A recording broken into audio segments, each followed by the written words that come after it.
I'll take her case. The words echoed through the marble courthouse like a thunderclap, silencing 200 people in an instant. Every head turned toward the back of the room, not toward the polished attorneys in their $1,000 suits, but toward a man in work boots covered in sawdust, holding a hammer in one calloused hand. Lucas Reed, the courthouse janitor, had just done something impossible. He'd stepped into a billion-dollar legal battle that would destroy careers, expose corporate corruption, and force him to face the life he'd abandoned years ago. But before we dive into how a carpenter became the most unlikely hero in legal history, hit that like button and drop a comment telling me what city you're watching from. I want to see how far this story travels. Now, let me take you back to where it all began.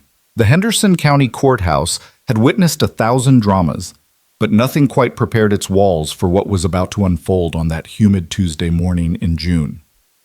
Lucas Reed knelt beside the witness stand in courtroom 6, running his hand along a crack in the oak paneling. The wood was splitting, old age and cheap repairs catching up with craftsmanship from another era. He'd noticed it 3 days ago while mopping and had finally gotten permission from Judge Margaret Chen to fix it properly. The courtroom was supposed to be empty this morning, scheduled for renovations, but plans had changed overnight. Now the room hummed with expensive cologne, leather briefcases, and the particular tension that comes when millions of dollars hang in the balance. Lucas worked quietly, the way he always did, trying to become invisible. He'd learned that skill over the past 6 years, how to occupy space without demanding attention, how to exist in rooms full of important people without them really seeing him. It was a different kind of power than he'd once wielded, but it served its purpose. All rise. The bailiff's voice cut through the murmur of conversation. Lucas started to stand, then remembered he wasn't there as an observer. He was there to work. He stayed kneeling, making himself smaller, his hands still on the witness stand he was repairing. Judge Chen entered, her black robe sweeping behind her, her expression already showing signs of the headache this case was giving her. She was in her mid-50s, with sharp eyes that missed nothing and a reputation for running her courtroom with precision and fairness. Lucas had cleaned her chambers dozens of times. She'd always been kind to him, treating him like a person rather than furniture. "Be seated," Judge Chen said, settling behind her bench. Her gaze flickered to Lucas, a moment of surprise crossing her features. She'd clearly forgotten he'd be there. "Mr. Reed, how much longer on those repairs?" Lucas glanced at the crack, then at the crowd filling the gallery. 10 minutes, Your Honor. I can come back." No, we're already behind schedule." She waved a hand. "Just work quietly." "Yes, ma'am." Lucas bent back to his task, but his attention was now divided. He couldn't help but absorb the scene unfolding around him. Years of training didn't just disappear, even when you tried to bury them under sawdust and silence. The plaintiff's table was a show of force. 4 attorneys in matching Navy suits, all from Whitmore and Associates, one of the largest corporate firms in the state. Their lead counsel, Richard Hale, was a legend. 63 years old, silver-haired, with a record of victories that read like a greatest hits album of corporate warfare. Lucas had studied his cases once, in another life. The man was brilliant and utterly ruthless. Behind them sat representatives from Meridian Solutions, a corporation that specialized in water purification technology. Their CEO, James Thornton, looked like Central Casting's idea of a corporate villain. Cold eyes, expensive suit, the kind of smile that never reached beyond his teeth. The defendant's table told a different story. Evelyn Moore sat alone. Well, not quite alone. There was an empty chair beside her where her attorney should have been, and a young paralegal who looked like she wanted to be anywhere else, but essentially alone. Lucas had seen Evelyn around the courthouse before. Hard not to notice her. She was in her late 30s, with dark hair, usually pulled back in a practical ponytail, dressed in clothes that suggested wealth but prioritized function over fashion. Her company, Aquaverde Technologies, had made headlines 3 years ago when she developed a revolutionary water filtration system that could provide clean drinking water at a fraction of the usual cost. She'd been on magazine covers, given TED Talks, pledged to bring clean water to communities that had never had reliable access. Now she was being sued for theft of intellectual property, fraud, and breach of contract, claims that, if successful, would not only bankrupt her company but potentially send her to prison. Lucas positioned his chisel against the damaged wood, but his hands had gone still. Something was wrong. The energy in the room felt off, like a storm building just before it broke. Judge Chen shuffled papers, her frown deepening. Counselor Brighton was supposed to be here representing Ms. Moore. Can someone explain his absence? The young paralegal stood, her hands shaking slightly. Your Honor, I'm trying to reach him. He's not answering his phone. Not answering? Judge Chen's voice dropped to that dangerous quiet that meant she was genuinely angry. This hearing is scheduled to begin in 3 minutes. I know, Your Honor, I apologize. He was supposed to meet me here at 8. I don't know where he is. Richard Hale rose, moving with the confidence of a man who'd never lost when it mattered. Your Honor, if I may, perhaps Mr. Brighton has realized the untenable position his client is in. The evidence against Ms. Moore is overwhelming. Her so-called revolutionary technology is built on intellectual property stolen from my clients. Every delay simply, I'll decide what's overwhelming, Mr. Hale. Judge Chen cut him off. Sit down. Hale sat, but his slight smile suggested he was perfectly content with how things were going. Lucas watched Evelyn. She sat perfectly still, her jaw tight, her hands clasped on the table in front of her. But he could see the tension in her shoulders, the way her knuckles had gone white. This wasn't just about money for her. He recognized that look. He'd worn it himself once. The courtroom doors opened and everyone turned. Hope flickered on the paralegal's face, died just as quickly. It wasn't the missing attorney, just a court reporter hurrying to her station. Judge Chen removed her glasses, rubbed the bridge of her nose. Ms. Carter, correct? You're Mr. Brighton's paralegal? Yes, Your Honor. Call him again. Now. The young woman fumbled with her phone, stepped away from the table. The courtroom fell into uncomfortable silence, broken only by the whispered conversations among the spectators and the soft sound of Lucas's chisel work, though he'd stopped actually cutting, just maintaining the pretense.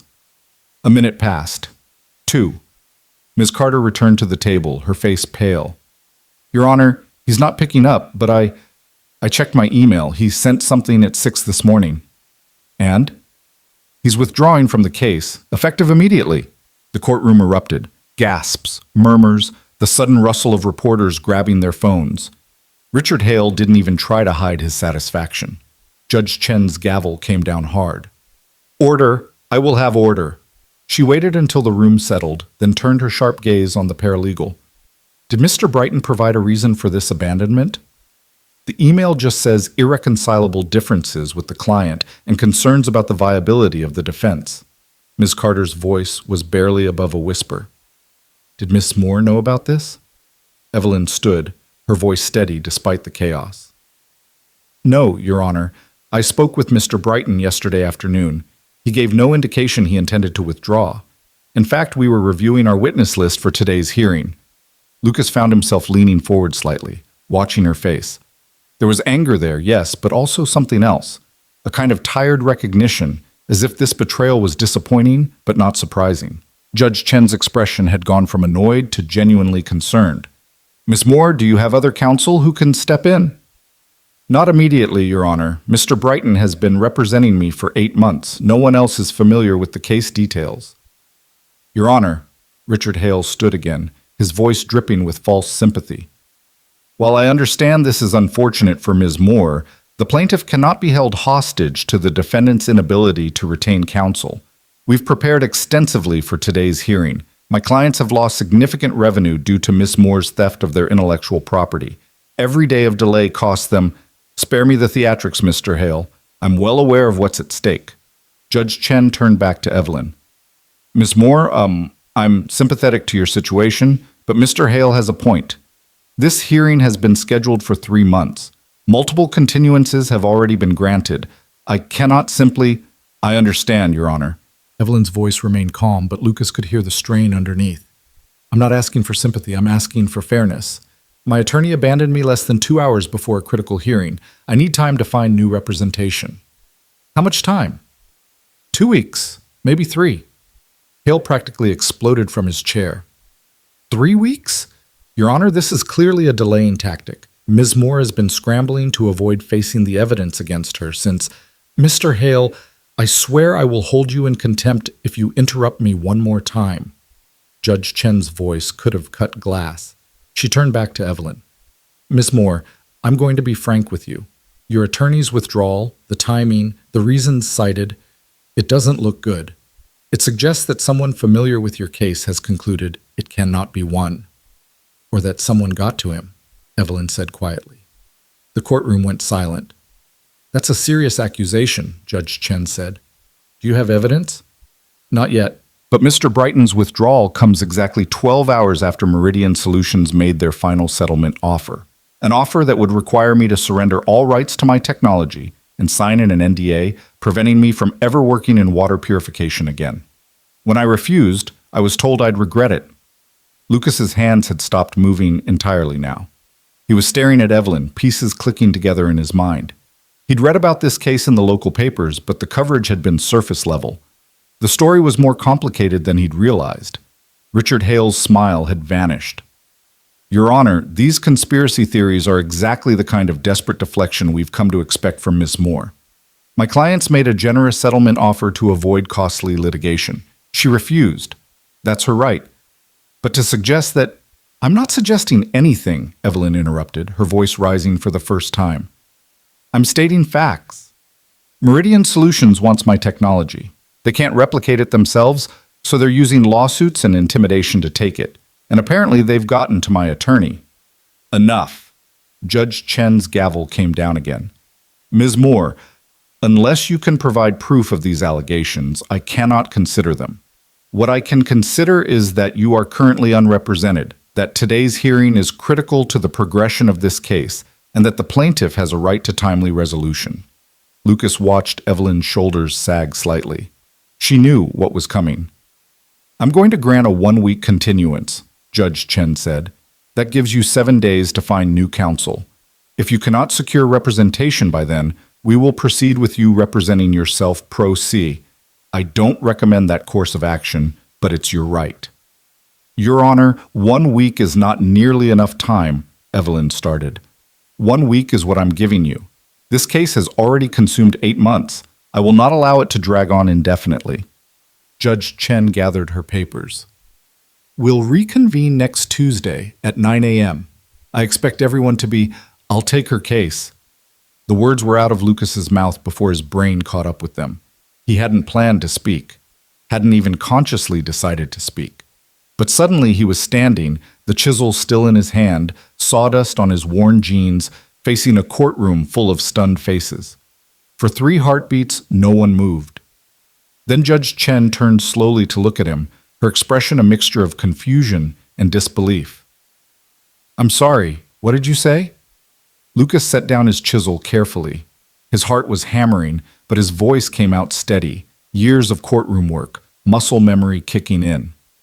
I said I'll take her case, Your Honor, if Ms. Moore will have me as her attorney. The courtroom exploded into chaos for the second time in 5 minutes. People were standing, talking over each other, reporters practically climbing over seats to get closer. The bailiff moved forward instinctively, as if Lucas might be some kind of threat. Judge Chen's gavel came down repeatedly. Order, order in this court. She fixed Lucas with a stare that could melt steel. Mr. Reed, you are the courthouse janitor. You are here to repair that witness stand, not to practice law. Sit down and return to your work. With respect, Your Honor, I'm also a licensed attorney in this state.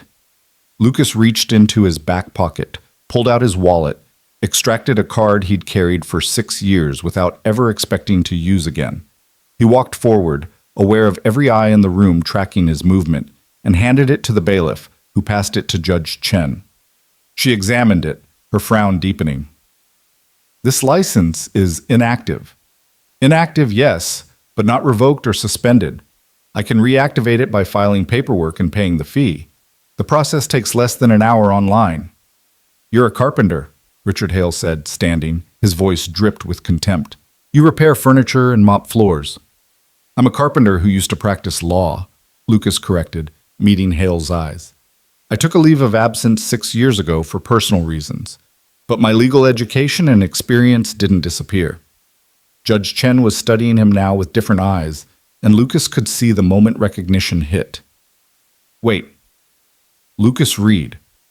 You're that Lucas Reed? You worked for Blackwell and Associates. You defended that pharmaceutical case, the Bennett version North Star litigation. Yes, Your Honor. Murmurs rippled through the gallery. The Bennett case had been major news 7 years ago, a class action lawsuit against a pharmaceutical company accused of hiding dangerous side effects. Lucas had been part of the defense team, a rising star being groomed for partner. They'd won, though the victory had been complicated in ways the public never knew. Richard Hale's expression had shifted from contempt to something more calculating. I remember that case, that. You were Blackwell's golden boy. Then you vanished. Rumor was you couldn't handle the pressure. Lucas felt the old anger flicker, pushed it down. Rumor was wrong.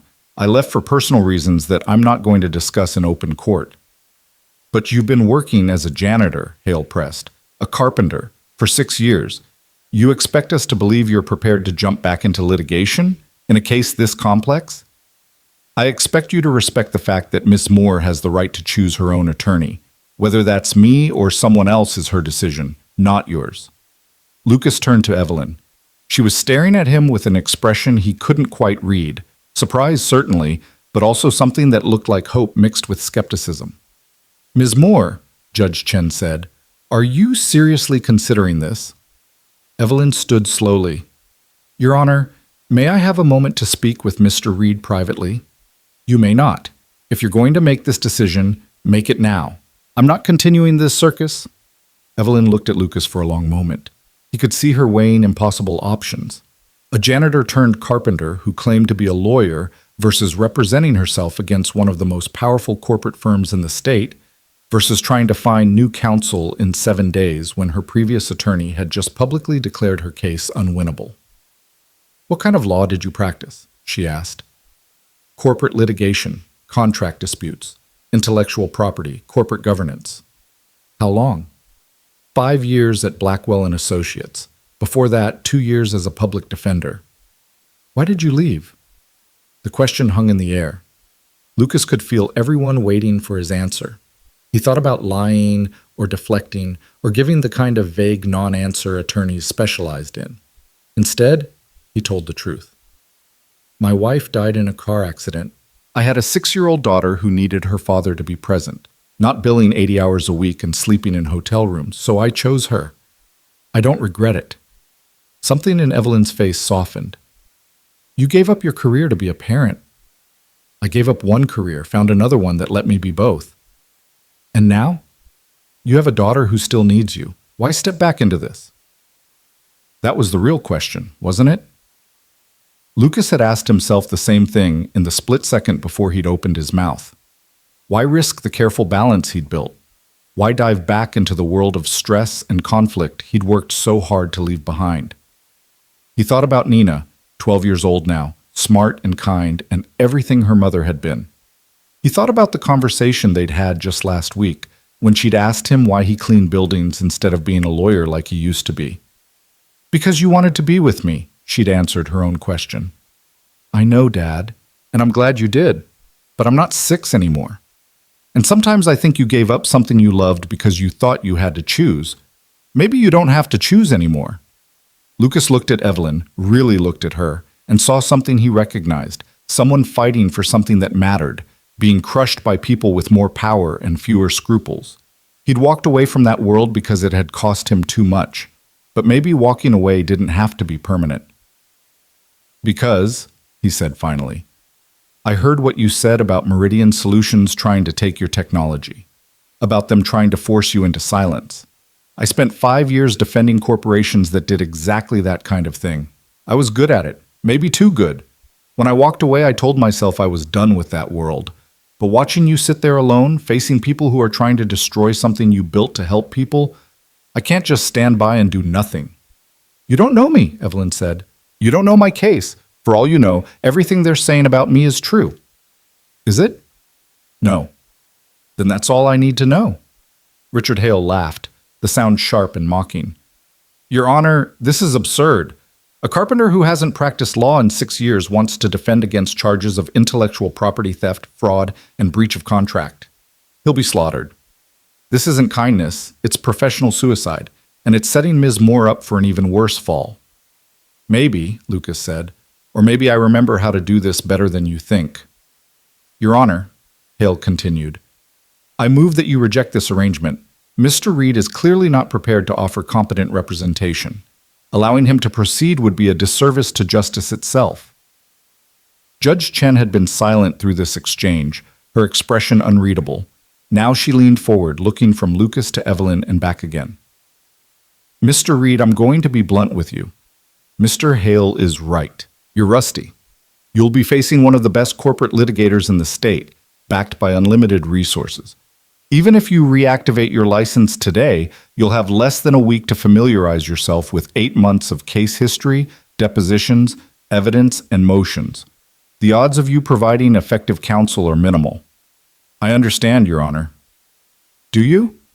Because if you fail, and statistically you will fail, Ms. Moore doesn't just lose a lawsuit. She loses her company, her reputation, possibly her freedom.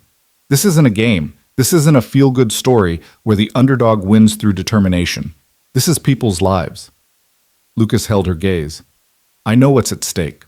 I also know that Miss Moore's options are represent herself, find an attorney willing to take her case in 7 days, or accept me. Given those choices, I'm offering her the best chance she has. The best chance? Hale's voice was full of scorn. You're offering her a spectacle, a circus act. The janitor playing lawyer. It'll make great headlines, I'm sure. But when we destroy you, and we will destroy you, what will that accomplish except humiliating both of you? Then you should be happy, Lucas said calmly. If I'm such an easy target, you should be thrilled that Miss Moore is choosing me over more competent counsel. That landed. Hale's jaw tightened, and Lucas saw the calculation in his eyes. If he continued to argue against Lucas's representation, it would look like he was afraid. But if he accepted it, he was agreeing that a carpenter-janitor was a legitimate opponent. Judge Chen was watching this exchange with interest. Miss Moore, this is your decision, but I want you to think very carefully before you make it. Mr. Reed's offer is unconventional. It's also risky. You have other options. Do I? Evelyn asked. Your Honor, with respect, what are my real options here? Represent myself knowing I have no legal training and will be torn apart by Mr. Hale's team? Spend the next 7 days desperately calling attorneys, most of whom will refuse to take a case that my previous lawyer has publicly declared unwinnable? Or accept the help of someone who actually knows law, who has experience in exactly the kind of litigation I'm facing? He hasn't practiced in 6 years, Judge Chen reminded her, and Mr. Brighton had been practicing continuously, and he abandoned me this morning. Evelyn turned to face Lucas fully. Mr. Reed, I don't know you. I don't know if you're really as capable as you claim, but I know that Meridian Solutions has spent 8 months trying to intimidate me, bankrupt me, and steal my life's work. I know my attorney walked away precisely when I needed him most, and I know that you just stood up in a room full of people and offered to help when you had absolutely nothing to gain from it. So yes, if you're serious about this, I accept your representation. The courtroom burst into noise again, reporters typing furiously, spectators murmuring, Hale's legal team conferring in urgent whispers.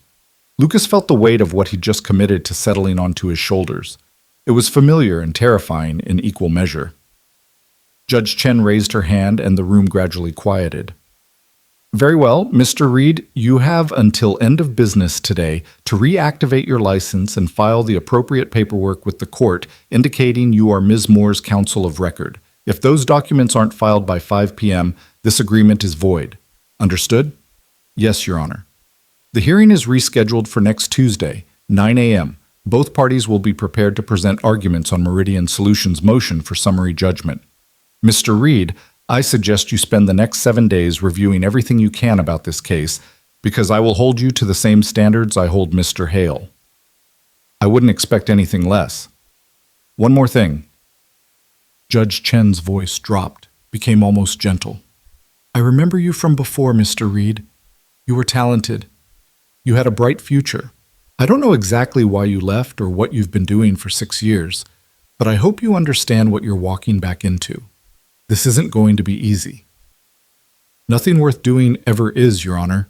Judge Chen nodded slowly, then raised her gavel. This hearing is continued to Tuesday, June 27th at 9 a.m. Court is adjourned. The The gavel came down. People began gathering their things, standing, talking. Lucas felt frozen for a moment, the reality of what he'd done crashing over him like a wave. Then Evelyn was beside him, her hand extended. "Thank you," she said. "I mean that. Even if this all goes wrong, thank you for standing up." Lucas shook her hand. "Don't thank me yet. We have a lot of work to do." "I know. When can we start?" "How about now? I need to finish fixing this witness stand, file my paperwork, and then we should sit down and you can walk me through everything. The case, the technology, what really happened with Meridian. I have files in my car, boxes of them, everything Brighton had." "Good. We're going to need all of it." Lucas paused. "Miss Moore, I need you to understand something. I'm not doing this because I think we'll definitely win. The odds are against us. But I am doing this because I think you deserve a real defense, and because sometimes standing up is more important than winning." "I'll take that," Evelyn said. "And call me Evelyn." "Lucas." They shook again, a proper introduction this time. Behind them, Richard Hale was packing his briefcase, surrounded by his team. He caught Lucas's eye and smiled. Not a friendly smile, but the smile of a predator who'd just spotted easy prey.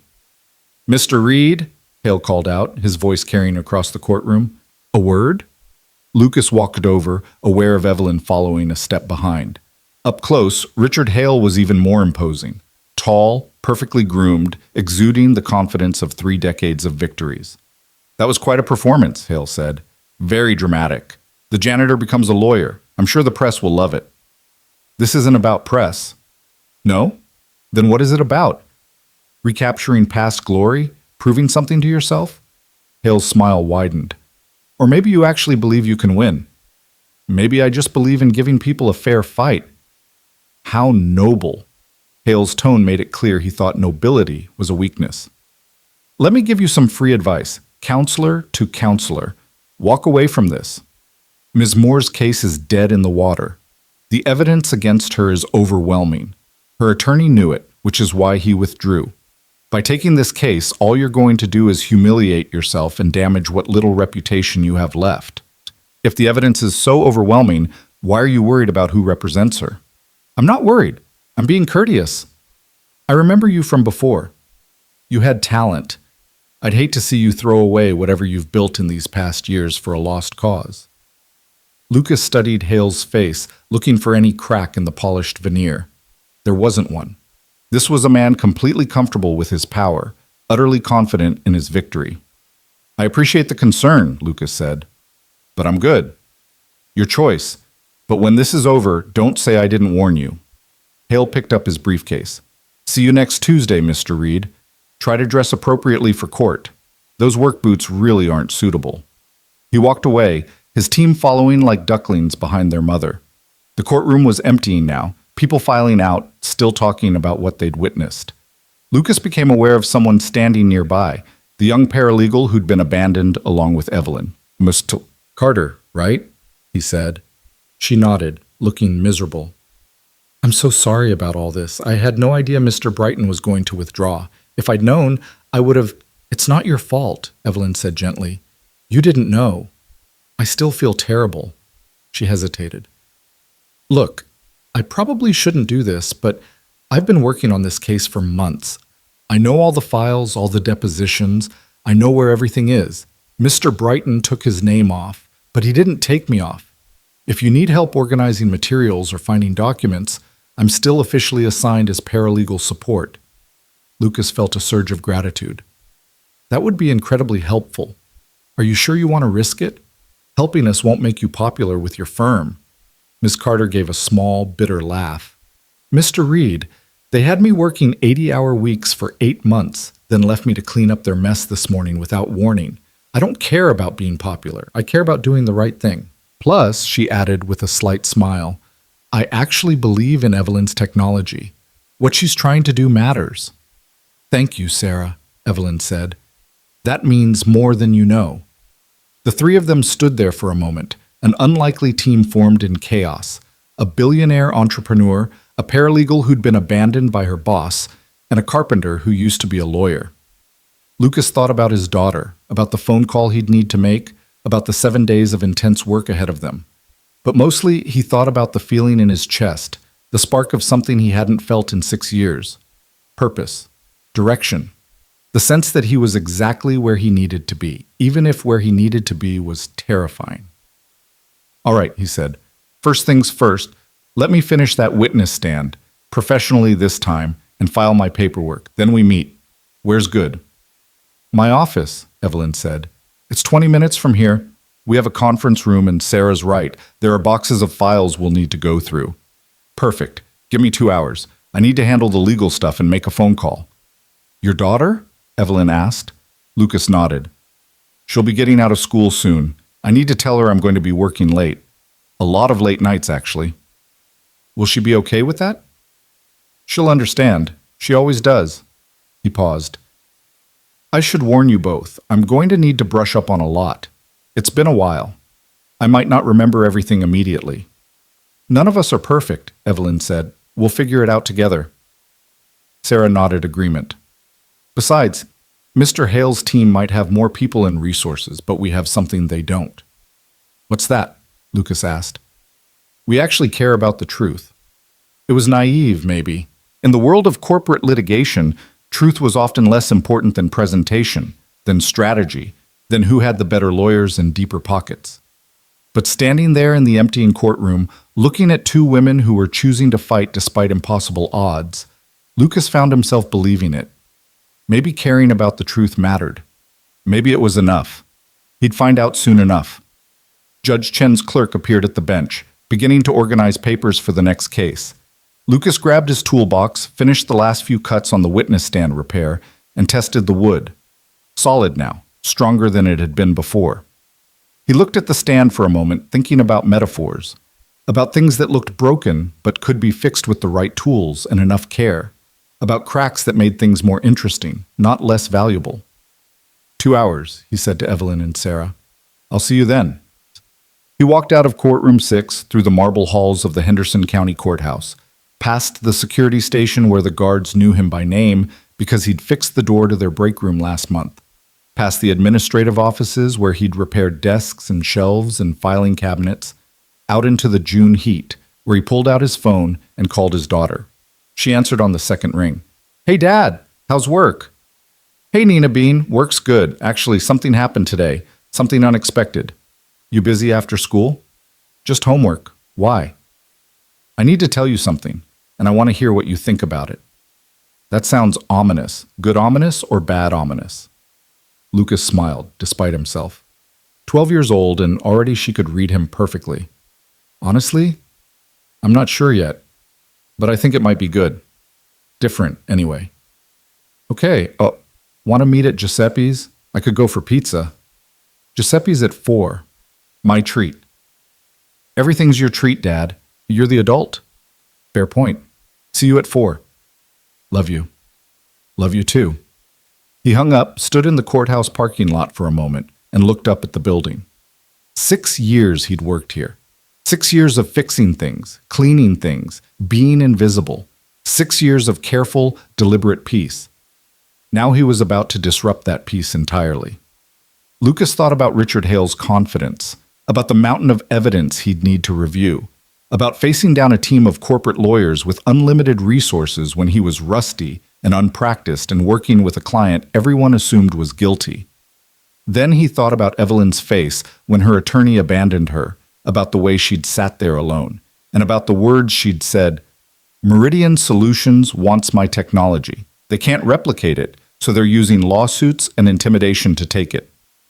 He defended corporations like Meridian for 5 years. He knew their playbook. He'd written parts of their playbook. Maybe it was time to use that knowledge differently. Lucas got in his truck, the same beat-up Ford he'd bought when he'd decided to become a carpenter, and drove to the courthouse administrative building. Inside, he found a quiet computer terminal and pulled up the State Bar website. The reactivation process was exactly as he'd remembered. Fill out forms, attest that you haven't been convicted of any crimes or engaged in unethical conduct, pay the fee, submit. His hands moved across the keyboard with muscle memory, typing information he'd thought he'd never use again. Full legal name, Lucas James Reed. Bar number 43789. Status, Inactive, voluntary. Reason for reactivation, resuming practice. The cursor blinked at him. One more click and he'd be a lawyer again, officially. One more click and 7 days of intense work awaited him. One more click and he was committed. Lucas thought about Nina, about the life they'd built, about the balance he'd fought so hard to maintain. Then he clicked submit. The screen confirmed. Status updated to active. Welcome back to the practice of law. Lucas Reed, carpenter and courthouse janitor, was officially a lawyer once more.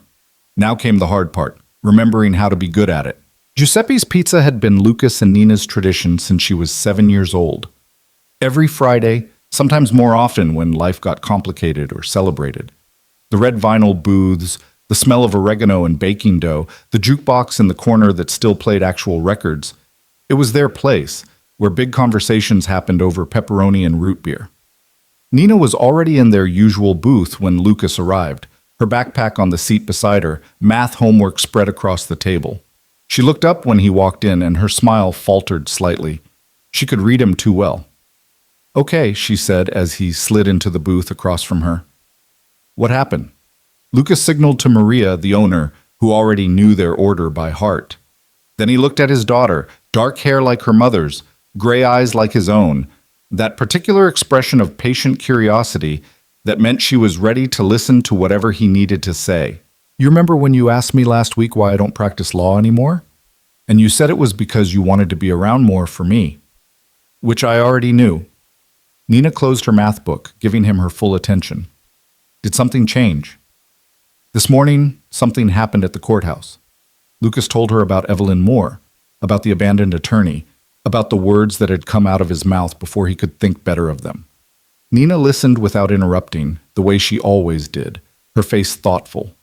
When he finished, she was quiet for a moment. Maria brought their usual order, large pepperoni, 2 root beers, and retreated without comment, sensing the seriousness of the conversation. "So you're a lawyer again," Nina said finally. "Just like that." "Not exactly like that. I still do the carpentry and maintenance work. But yes, for this case, I'm representing someone who needs help. The billionaire lady." Huh? "The entrepreneur who's being sued by a corporation trying to steal her technology." Nina took a slice of pizza, considered it. "Dad, I need to ask you something, and I need you to be honest. Always. Did you take this case because you actually think you can win, or because you felt sorry for her?" The question hit harder than Lucas expected. He'd been asking himself the same thing since leaving the courthouse. Both, maybe. She needed someone to stand up for her. But also, Nina, what she's trying to do matters. She developed a system to provide clean water to places that don't have it. And there's a corporation trying to take that away from her because they can't compete with her technology.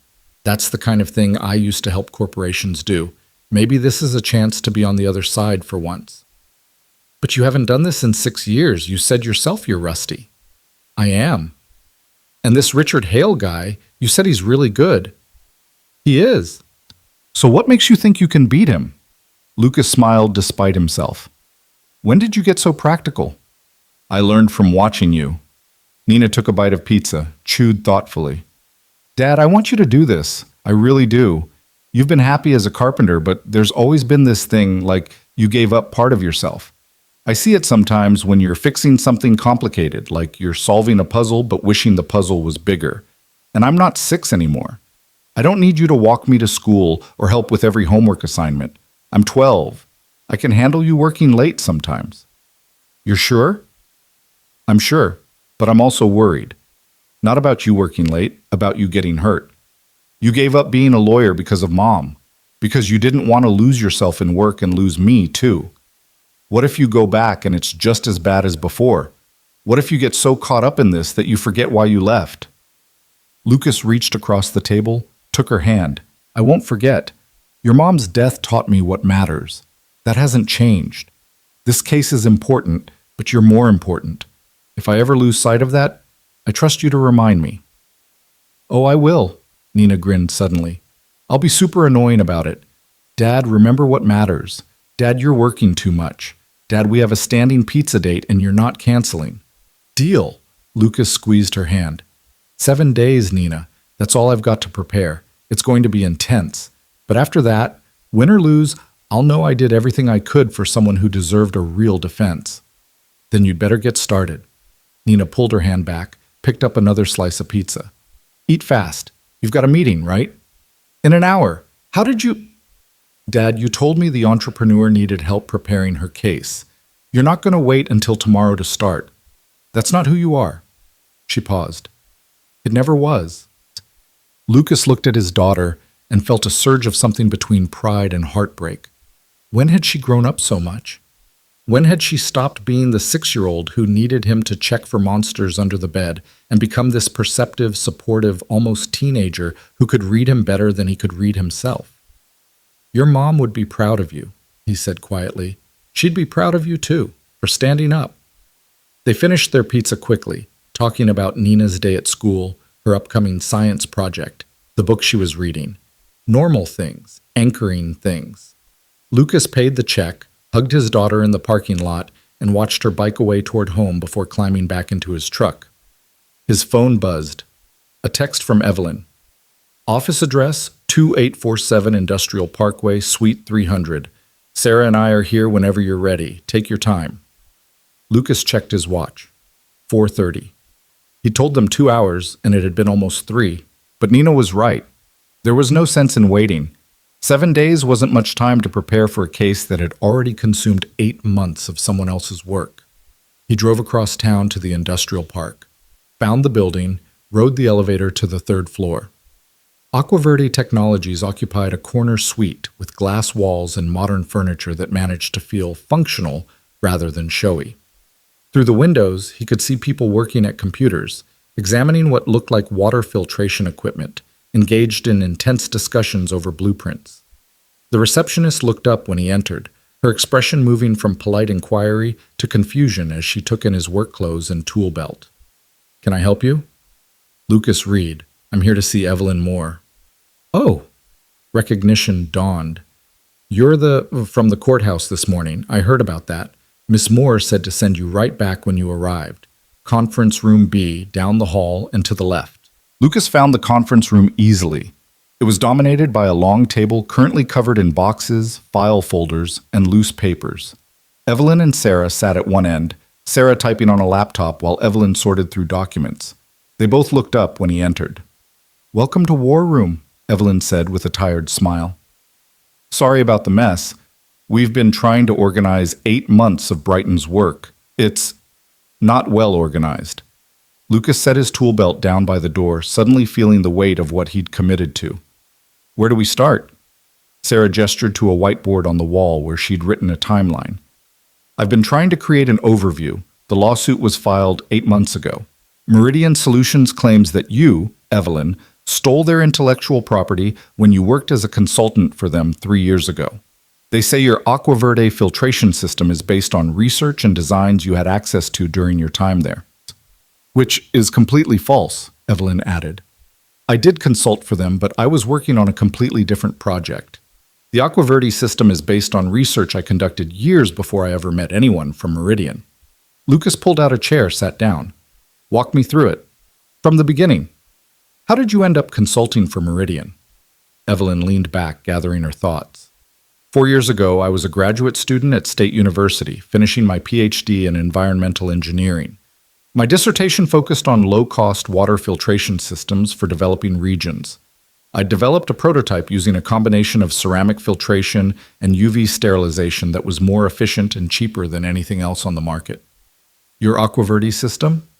The foundation of it? Yes.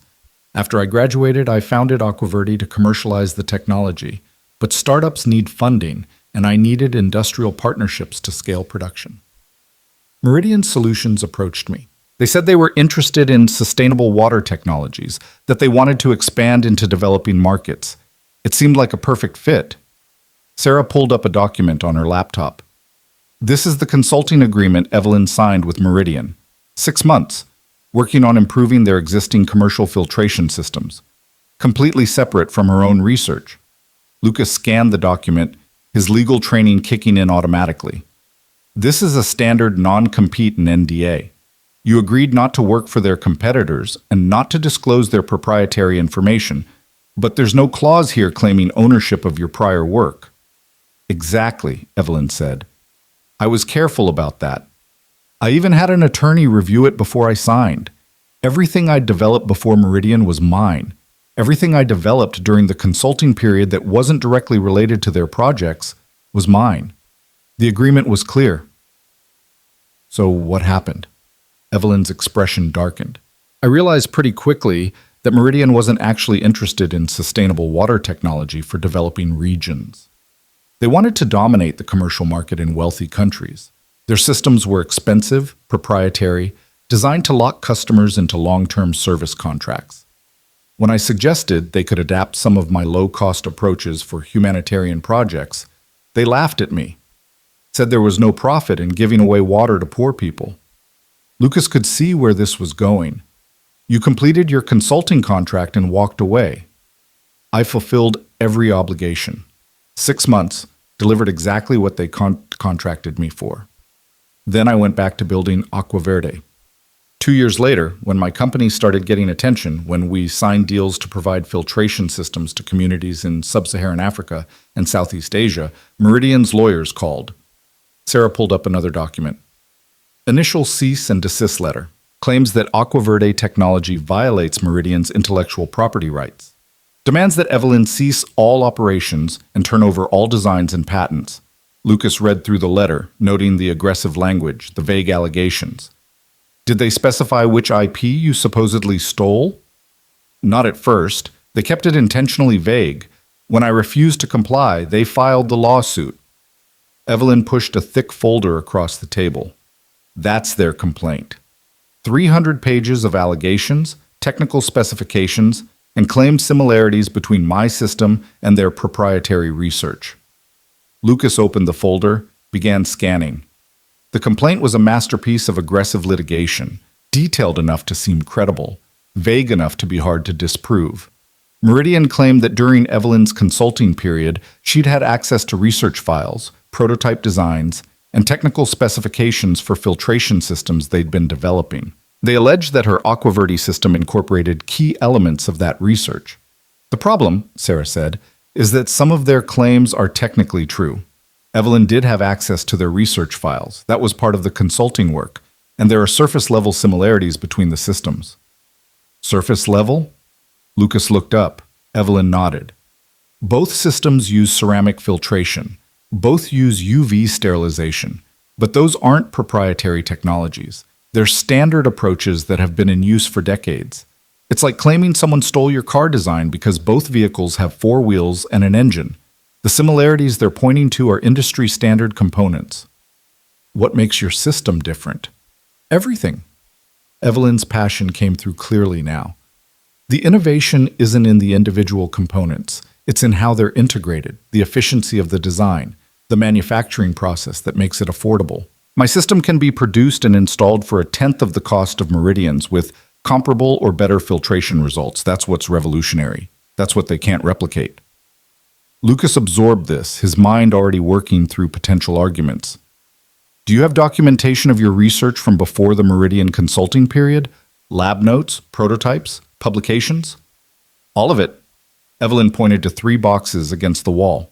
My entire graduate research history, dated lab notebooks, thesis drafts with timestamps, prototype designs, everything proving that the Aqua Verde concept existed before I ever walked into Meridian's offices.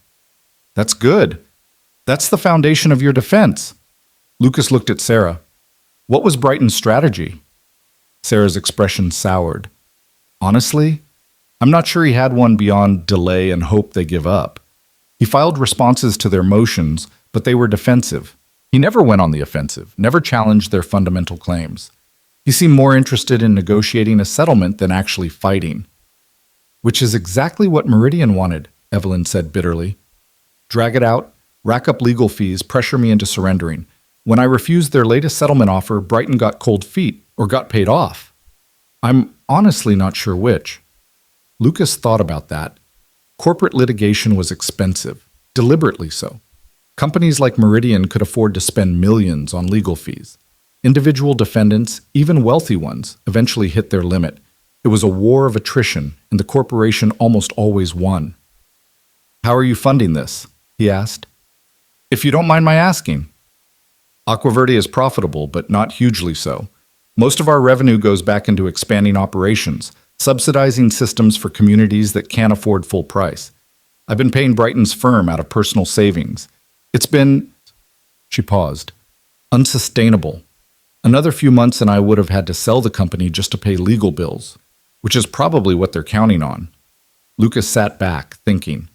7 days to prepare for a hearing on summary judgment, a motion that, if granted, would end the case in Meridian's favor without even going to trial. He needed to understand the technical details of both systems, review all the evidence Meridian had presented, prepare counterarguments, possibly find expert witnesses. It was the kind of work that normally took months with a full legal team. He had a week, a paralegal who technically worked for the other side's firm, and legal skills that hadn't been used in 6 years. "All right," he said. "Sarah, can you give me the summary of what's in these boxes?" Sarah consulted her notes. Boxes 1 through 3 are Evelyn's graduate research materials. Boxes 4 through 7 are documents related to the Meridian consulting period, contracts, work product, emails. Boxes 8 through 12 are Meridian's evidence submissions, their technical specifications, claimed similarities, expert witness reports. Boxes 13 through 15 are depositions. Evelyn, former Meridian employees, technical experts on both sides. 15 boxes for 8 months of work? Brighton was thorough in collecting materials, just not thorough in knowing what to do with them. Sarah's tone suggested she'd made that observation before, probably to Brighton himself, probably to no avail. Lucas stood, walked to the boxes, started pulling out folders at random. Years of legal work had taught him how to spot patterns quickly, how to find the narrative thread in chaos. Every case told a story. You just had to figure out what that story was and whether it held together under scrutiny. "What's the hearing on Tuesday actually about?" he asked, reading through a deposition transcript. "Motion for summary judgment," Sarah said. "Meridian is arguing that the evidence is so overwhelmingly in their favor that there's no need for a trial. They want the judge to rule that Evelyn violated their IP rights, award them damages, and grant an injunction preventing Aquaverde from operating." "What are they claiming as damages?" Evelyn's voice was tight. $200 million, plus ownership of all Aquaverde patents and designs. Essentially, they want to take my company and everything I've built. Lucas whistled softly. "That's not just victory. That's annihilation." "That's the point. They don't just want to win, they want to make sure I can never work in this field again. It's a message to anyone else who might try to compete with them." Lucas pulled out another file, found Meridian's expert witness report. Dr. Gerald Hutchison, a professor of engineering with an impressive resume, had reviewed both systems and concluded that the similarities were too extensive to be coincidental and consistent with intellectual property theft.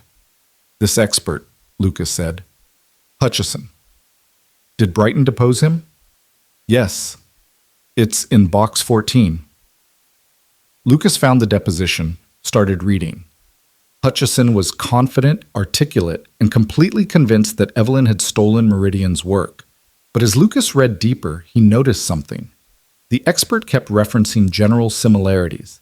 The use of ceramic filtration, the UV sterilization, the modular design. He never explained why those similarities proved theft rather than just standard engineering practice. "Did Brighton challenge him on the specificity?" Sarah frowned. "What do you mean?" "Hutchison keeps saying the systems are similar, but he never explains what's uniquely Meridian's. He just lists features that are common in the industry." Lucas flipped through pages.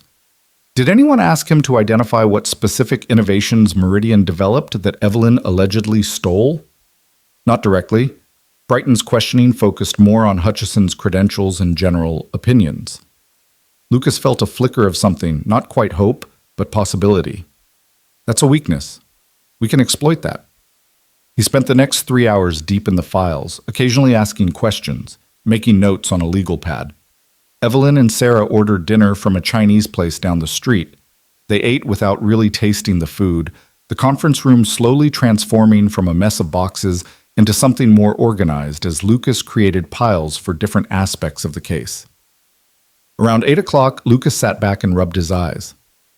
Okay, I'm starting to see the shape of this. And? Evelyn asked. Meridian's case is built on smoke and mirrors.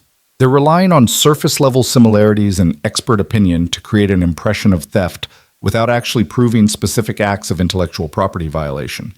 Their strongest evidence is that you worked for them and had access to their research. Their weakest point is that they can't identify any specific proprietary innovation that you stole. Brighton never pushed that angle, Sarah said. No, he stayed defensive, trying to prove Evelyn didn't steal rather than making Meridian prove she did. That's backward. Lucas stood, walked to the whiteboard, started writing. Here's what we need to do. First, we establish a clear timeline showing that Evelyn's core innovations existed before the Meridian consulting period. That undercuts their entire theft narrative. We have that documentation, Evelyn said. Good. Second, we challenge their expert witness. Force him to be specific about what exactly was stolen. When he can't identify unique proprietary elements, his opinion falls apart. Third, we go on offense. We find out what Meridian's actual research looked like during the time Evelyn was consulting. My guess is it was nowhere near as advanced as they're claiming now. Sarah was typing rapidly. That would require discovery from them, documents showing their research status 3 years ago. Did Brighton request that? Some, but Meridian claimed most of it was proprietary and protected. Brighton didn't fight hard enough to get it. Lucas smiled grimly. We're going to fight harder. If they're claiming their research was so advanced that Evelyn stole it, they need to prove that research existed. We'll file a motion to compel production of their lab notes, prototypes, and technical specifications from that time period. That'll take time, Evelyn said. The hearing is in 7 days. The hearing is on their motion for summary judgment. Our job isn't to prove Evelyn's innocence in 7 days. It's to prove that there are genuine disputes of fact that require a trial. If we can show the judge that Meridian's claims aren't as airtight as they pretend, she won't grant summary judgment. That buys us time for a real trial. Evelyn leaned forward. You really think we can do this? Lucas met her eyes. I think we have a shot, a real one. But I need to be honest. The next 7 days are going to be brutal. I need to review everything in these boxes, prepare cross-examination questions, draft responsive pleadings, possibly find our own expert witness to counter Hutchison. That's a lot of work for one person, especially one who's out of practice. We'll help, Sarah said immediately. I know these files inside and out. I can pull whatever you need. And I know the technology better than anyone, Evelyn added. I can explain any technical aspect you need to understand. Lucas nodded. Then we have a chance. Sarah, I need you to create a comprehensive timeline, every piece of Evelyn's research, dated and documented, from her graduate work through to the present. Include everything, lab notes, publications, presentations, patents filed. Make it visual. We need to show the judge at a glance that this technology has a clear development path that predates Meridian. I can have that done by tomorrow afternoon. Good. Evelyn, I need you to write up a technical explanation of what makes Aquaverde different from Meridian systems. Not just that they're different, specifically what innovations are yours. Assume the audience is intelligent but not an engineer. How long? However long it takes to be thorough. 5 pages, 10 pages, whatever. But it needs to be airtight. Evelyn nodded. I've been wanting to do that for months. Brighton kept telling me it was too technical, that judges wouldn't understand. But if you're willing to learn the technology, I'm willing to teach it. I'm going to need to understand it anyway if we go to trial. Lucas checked his watch, 9:15. I should get home. Nina's probably wondering if I'm ever coming back. But I'll be here tomorrow morning, 7 a.m., if that works. That works, Evelyn and Sarah said in unison. Lucas gathered his notes, his legal pad now covered in questions and ideas and connections. At the door, he paused. One more thing. Both of you need to think about why you believe Evelyn. Not emotionally, practically. What's the evidence that convinced you she's telling the truth? Sarah, you've worked on this case for months. You've seen all the documents. What made you believe in her innocence? Sarah thought for a moment. The timeline. When you actually look at the dates, Evelyn's research clearly came first. Meridian is trying to claim she stole ideas that she'd already published in academic journals before she ever met them. That's not possible. The only way their case makes sense is if you ignore chronology. Good. Remember that. We're going to make it impossible for anyone to ignore chronology. Lucas looked at Evelyn. What about you? Why should I believe you didn't take shortcuts with Meridian's research? Because I didn't need to. Evelyn's voice was steady. I'm good at what I do, Lucas. Really good. I spent years developing this technology because I believed it could help people. I didn't need to steal from Meridian. Their research wasn't even in the same league as mine.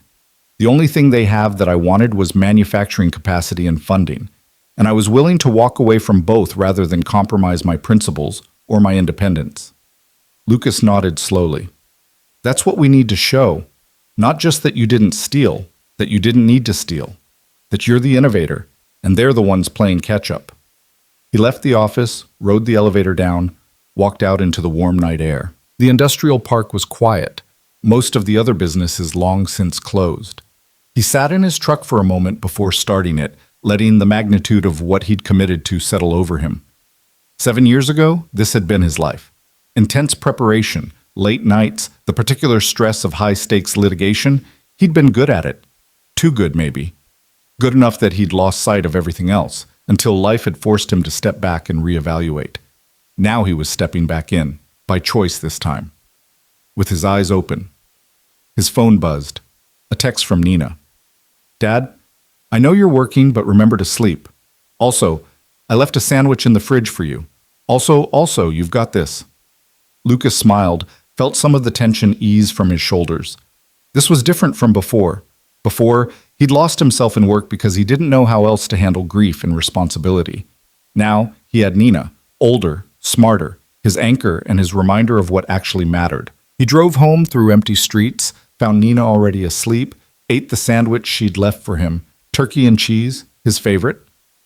He sat at the kitchen table for a while, reviewing his notes, making lists of things to research, questions to explore. Tomorrow would be the real work. Tonight, he just needed to remember how to think like a lawyer again. It was like riding a bicycle, supposedly, except this bicycle had been in storage for 6 years, and he was about to ride it in a race against someone who'd never stopped pedaling. Lucas finally went to bed around midnight, set his alarm for 5 a.m., and lay awake for a long time staring at the ceiling. In the darkness, he could almost hear his wife's voice. Ellen had always been the practical one, the one who could cut through his overthinking with simple clarity. You're doing the right thing, she would have said. Now stop worrying about whether you can do it and just do it. She'd been good at that, at believing in him even when he didn't believe in himself. Lucas closed his eyes, thought about Evelyn sitting alone in that courtroom, about corporations that destroyed people and claimed it was just business, about technology that could bring clean water to millions of people being locked away because it threatened someone's profit margin. He thought about Nina, 12 years old and already understanding that sometimes you had to stand up for things even when it was hard. He thought about the witness stand he'd repaired that morning, about cracks that made things stronger, about breaks that could be mended with the right tools and enough care. Then he slept, dreamlessly, and when his alarm went off at 5 a.m., he was ready. The next 7 days were going to test him in ways he hadn't been tested in years. But that was okay. He'd chosen this. Not because it was easy or because victory was guaranteed, but because it was right. Sometimes that was enough. Sometimes it had to be. The week passed like water through clenched fingers, too fast and never enough. Lucas arrived at Aquaverde's offices before dawn each morning and left long after dark, his truck's headlights cutting through empty streets while Nina slept safely at home. She'd insisted on staying with her best friend's family during the week, understanding without being told that her father needed to focus completely. That gesture of maturity broke his heart and filled it simultaneously. By day 3, Lucas's dining room table had disappeared beneath case files. His coffee consumption had tripled. The calluses on his hands from carpentry work were joined by the different kind of soreness that came from hours of writing, typing, thinking. His brain felt like it was running a marathon after years of casual jogging, muscles screaming as they remembered what they'd once been capable of. But it was working. Slowly, painfully, the shape of the defense was emerging. Sarah had constructed a timeline so detailed and visually clear that even someone with no legal background could follow the progression of Evelyn's research. Lab notebooks from 5 years ago, thesis drafts from 4 years ago, patent applications from 3 years ago, all predating her Meridian consulting period by months or years. The story was undeniable.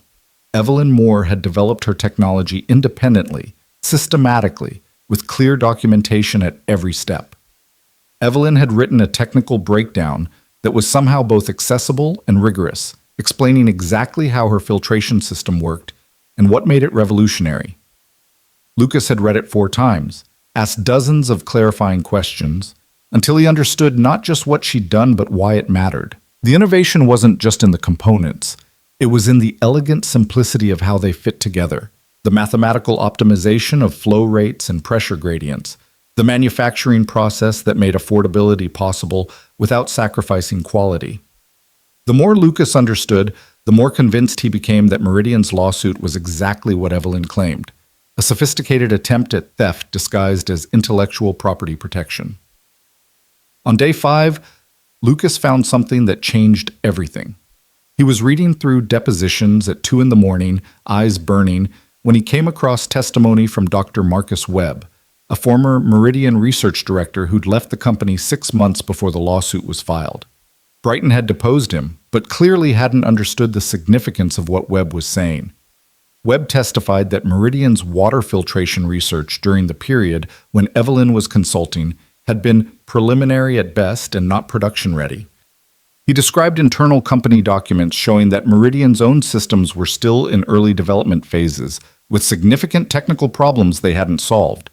Most damning, he testified that several Meridian executives had discussed how Evelyn's published research had influenced their own approach, meaning they'd learned from her, not the other way around. Brighton had asked a few follow-up questions, then moved on. He'd missed the implications entirely. Lucas sat back, feeling the pieces click into place. This wasn't just a defense. It was potentially a counteroffensive.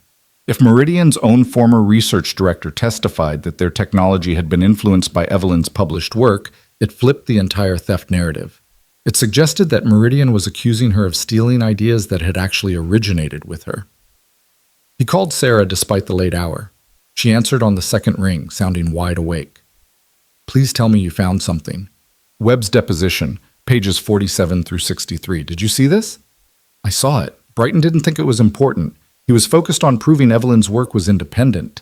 He never considered proving that Meridian's work was derivative." "We need Webb at the hearing. Is he still willing to testify?" "I don't know. Brighton never followed up with him after the deposition, but I have his contact information. I can reach out." "Do it. First thing in the morning. We need him." Lucas paused. "Sarah, you've been incredible through all this. You know that, right? You didn't have to help us." "Yes, I did." Her voice was firm. "I became a paralegal because I believed in justice, in using law to help people.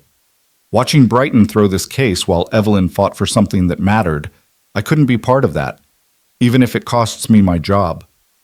If we win, you'll have better job offers than you know what to do with. And if we lose, then at least we'll lose honestly. That's worth something." Sarah was quiet for a moment. "Lucas, can I ask you something?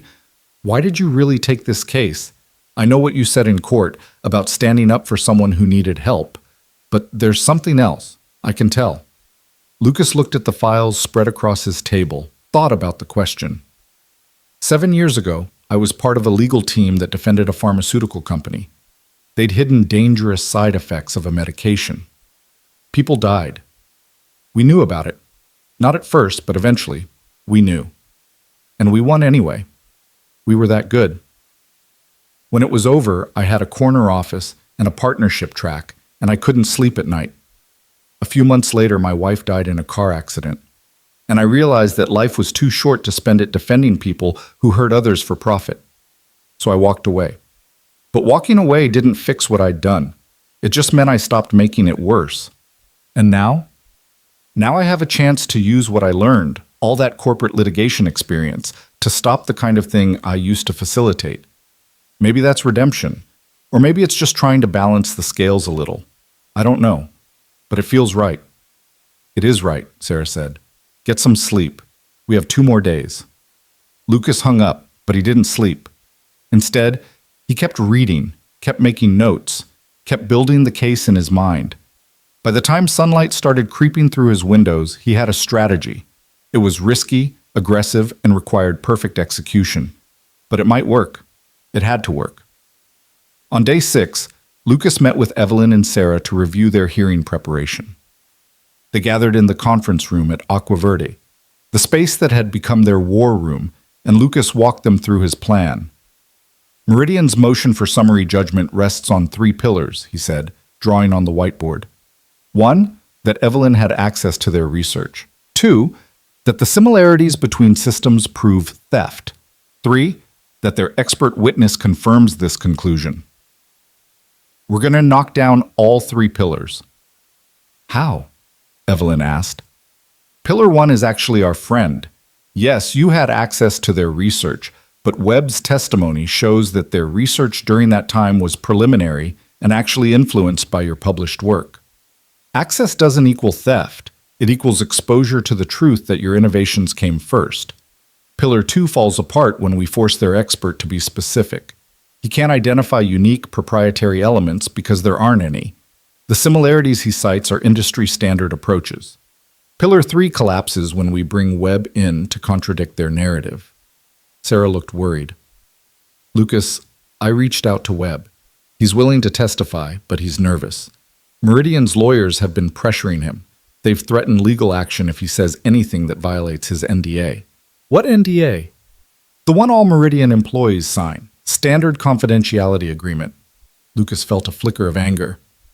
They're using NDAs to silence witnesses about their own misconduct. That's exactly the kind of abuse that makes cases like this necessary. We'll need to address that with the judge, possibly get a protective order. Webb's testimony is too important to lose. There's something else, Evelyn said quietly. I got a call yesterday from Meridian's CEO, James Thornton. He wanted to make one final settlement offer. Lucas set down his marker. And? He offered to drop the lawsuit entirely if I agree to sell Aqua Verde to Meridian for half its current valuation. No admission of wrongdoing, no damages. Just sell the company and walk away. That's a significant concession from their previous demands. It's also a trap. If I sell now, they get exactly what they wanted, control of the technology, and they can spin the settlement as vindication of their claims. Plus, the sale price is deliberately lowball. It's designed to look generous while actually being insulting. Lucas studied her face. Are you tempted? 2 months ago, I might have been. The legal fees, the stress, watching my company struggle while this lawsuit hangs over everything, it's been brutal. But now, she shook her head. Now I'm angry. They tried to intimidate me into surrendering. They got to my attorney. They're using the legal system as a weapon to steal something I built. Even if we lose on Tuesday, even if this destroys everything I've worked for, I'm not giving them the satisfaction of walking away. Good, Lucas said, because we're not going to lose. The confidence in his voice surprised even himself, but he meant it. Somewhere during the long nights of preparation, the fear had transformed into something else.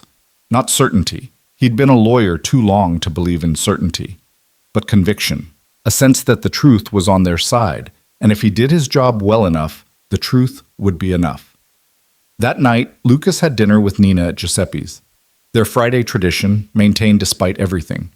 She looked tired, exams at school, staying with friends, worrying about him even though she tried to hide it. But she smiled when he slid into their booth.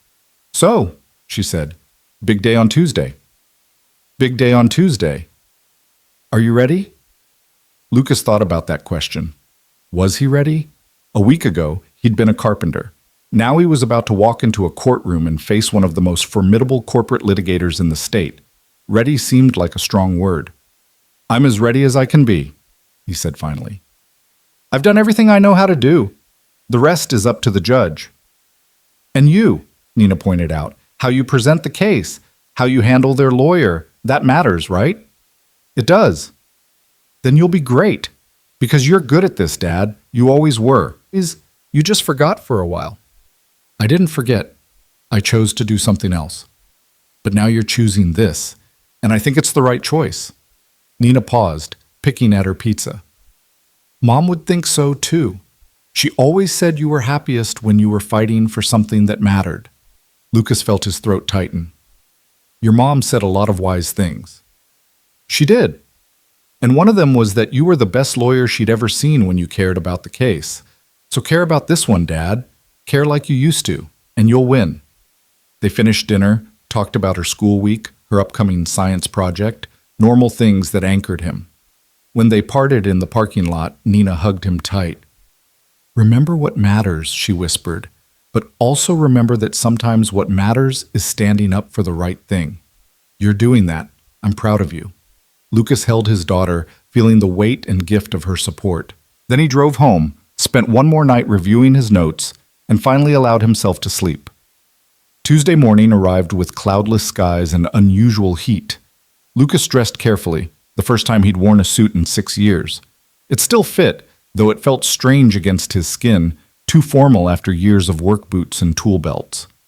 He looked at himself in the mirror and barely recognized the man staring back. Not the carpenter, not quite the lawyer he'd been before. Something in between, maybe. Something new. He met Evelyn and Sarah at the courthouse at 8:30. Evelyn wore a simple navy suit, her expression calm but her hands trembling slightly when she shook his hand. Sarah carried 3 briefcases full of organized files, her efficiency a shield against nervousness. Ready? Lucas asked. No, Evelyn said honestly. But let's do this anyway. They walked into courtroom 6 together. The gallery was packed. Reporters, courthouse regulars, people from Aqua Verde showing their support, representatives from Meridian looking confident and expensive. The air hummed with anticipation. Richard Hale was already at the plaintiff's table surrounded by his team. He glanced up when Lucas entered, and something flickered across his face. Not quite respect, but acknowledgement. The janitor had shown up in a suit and looked like he belonged. That was worth noting. Judge Chen entered promptly at 9. Everyone rose, then settled. The judge surveyed the courtroom, her expression giving nothing away. We're here on Meridian Solutions' motion for summary judgment, she said. This is a significant motion. If granted, it ends this case without trial. Mr. Hale, you may proceed. Hale rose, moved to the podium with practiced ease. For the next 20 minutes, he presented Meridian's case with devastating efficiency. He walked through the timeline of Evelyn's consulting period, highlighted the similarities between systems, quoted extensively from their expert witness, Dr. Hutchison. His argument was polished, confident, seemingly airtight. The evidence is overwhelming, Your Honor, Hale concluded. Ms. Moore had access, opportunity, and motive. The technical similarities cannot be explained by coincidence. Our expert has confirmed that intellectual property theft occurred. There are no genuine disputes of material fact. Summary judgment is appropriate, and we respectfully request that this court grant our motion, award damages, and issue the requested injunction. He sat down. His team looked satisfied. The reporters were typing furiously. Judge Chen turned to Lucas. Mr. Reed, your response. Lucas stood, gathered his notes, walked to the podium. For a moment, he just stood there, letting the silence build. This was the moment he'd been preparing for all week. This was where 7 days of work, 6 years of absence, and a lifetime of learning came together. Your Honor, he began, Mr. Hale has presented a compelling story. It has all the elements of a good narrative, opportunity, suspicious similarities, expert confirmation, but it has one critical flaw. It's not true. He saw Hale's jaw tighten slightly. Good. He was listening. Let's start with access, Lucas continued. Yes, Ms. Moore worked as a consultant for Meridian. Yes, she had access to their research files, but what Mr. Hale conveniently fails to mention is what that research actually showed. I'd like to call the court's attention to the deposition of Dr. Marcus Webb, Meridian's former research director. Sarah handed him the relevant pages. Lucas read selected passages aloud, his voice clear and steady. Webb's testimony about Meridian's research being preliminary, about their systems not being production-ready, about how Evelyn's published work had influenced their approach. Dr. Webb's testimony fundamentally undermines the theft narrative, Lucas said. It's not that Ms. Moore stole from Meridian. It's that Meridian was trying to catch up to Ms. Moore's innovations, which had already been published in peer-reviewed journals before she ever set foot in their offices. Your Honor, Hale interrupted, rising, Dr. Webb is a disgruntled former employee with an axe to grind. His testimony is biased and unreliable. Mr. Hale, you'll have your chance to respond, Judge Chen said sharply. Mr. Reed, continue. Lucas nodded. Let's move to the similarities. Mr. Hale claims that the technical parallels between systems prove theft. But what parallels is he actually talking about? Both systems use ceramic filtration, a technology that's been in use since the 1990s. Both use UV sterilization, another industry standard approach. Both have modular designs, a common feature in water filtration systems. He pulled up Sarah's visual timeline on the courtroom's display screen, showing the evolution of Evelyn's technology. What Mr. Hale doesn't explain is that all of these elements appear in Ms. Moore's graduate research from 5 years ago. Her thesis, published and publicly available, describes the exact combination of ceramic filtration and UV sterilization that Meridian now claims to own. Her patent applications from 3 years ago, predating her Meridian consulting by 18 months, detail the modular design approach. Lucas let that sink in, watching Judge Chen's expression. She was following closely, making notes. The similarities exist not because Ms. Moore stole from Meridian, but because Ms. Moore pioneered an approach that Meridian later tried to replicate. The timeline makes this undeniable. And yet Mr. Hale would have this court ignore chronology entirely and accept that somehow Ms. Moore traveled backward in time to steal ideas that wouldn't exist for another year. A few people in the gallery chuckled. Hale's expression darkened. Finally, let's address the expert testimony, Lucas said. Dr. Hutchison claims the similarities prove theft, but I've read his report carefully, and something is conspicuously absent. He never identifies a single specific proprietary innovation that Meridian developed and Ms. Moore stole. He speaks in generalities about technical approaches and design philosophies, but he cannot point to one concrete element and say, this is uniquely Meridian's, and here's the evidence that Miss Moore took it. Lucas looked directly at Hale now. That's because no such element exists. Meridian's case relies on creating an impression of theft without proving actual theft. It's smoke and mirrors, Your Honor. Sophisticated smoke and mirrors, but smoke and mirrors nonetheless. He paused, gathering himself for the final argument. Your Honor, summary judgment is appropriate only when there are no genuine disputes of material fact, but this case is full of factual disputes. Did Meridian's research actually predate Ms. Moore's? The testimony says no. Are the similarities evidence of theft or evidence of industry standard practices? That's disputed. Is Dr. Hutchison's expert opinion reliable when it lacks specificity? That's disputed.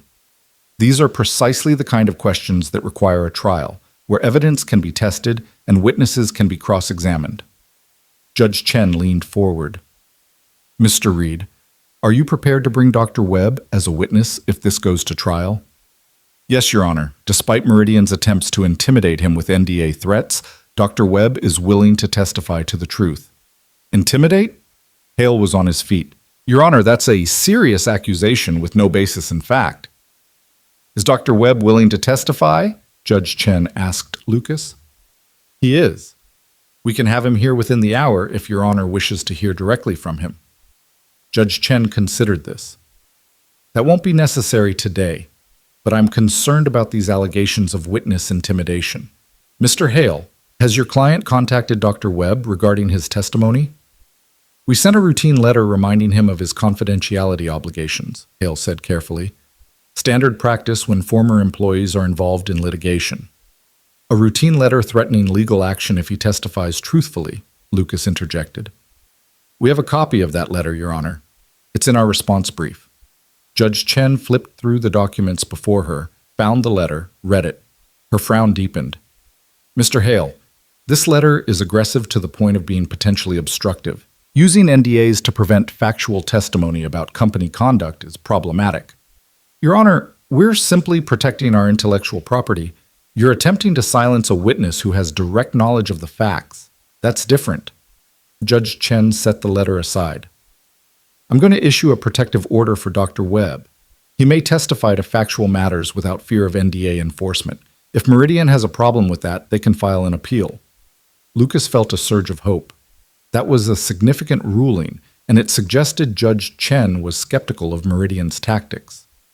Hale sensed the shift too. Your Honor, even if we set aside Dr. Webb's testimony, the fundamental facts remain. Ms. Moore had access to our research. The systems are similar. Our expert confirms— Your expert confirms similarities, Judge Chen interrupted. But as Mr. Reed points out, he doesn't explain why those similarities prove theft rather than independent development. That's a problem, Mr. Hale. A significant one. With respect, Your Honor, the timeline alone is suspicious. Ms. Moore consulted for Meridian, then immediately launched a competing product with remarkably similar features. Not immediately, Lucas said. Ms. Moore launched Aquaverde 18 months after her consulting period ended, and only after 2 more years of development work. And as the timeline shows, the core features of her system were documented in her graduate research years before Meridian entered the picture. Judge Chen was quiet for a long moment, reviewing her notes.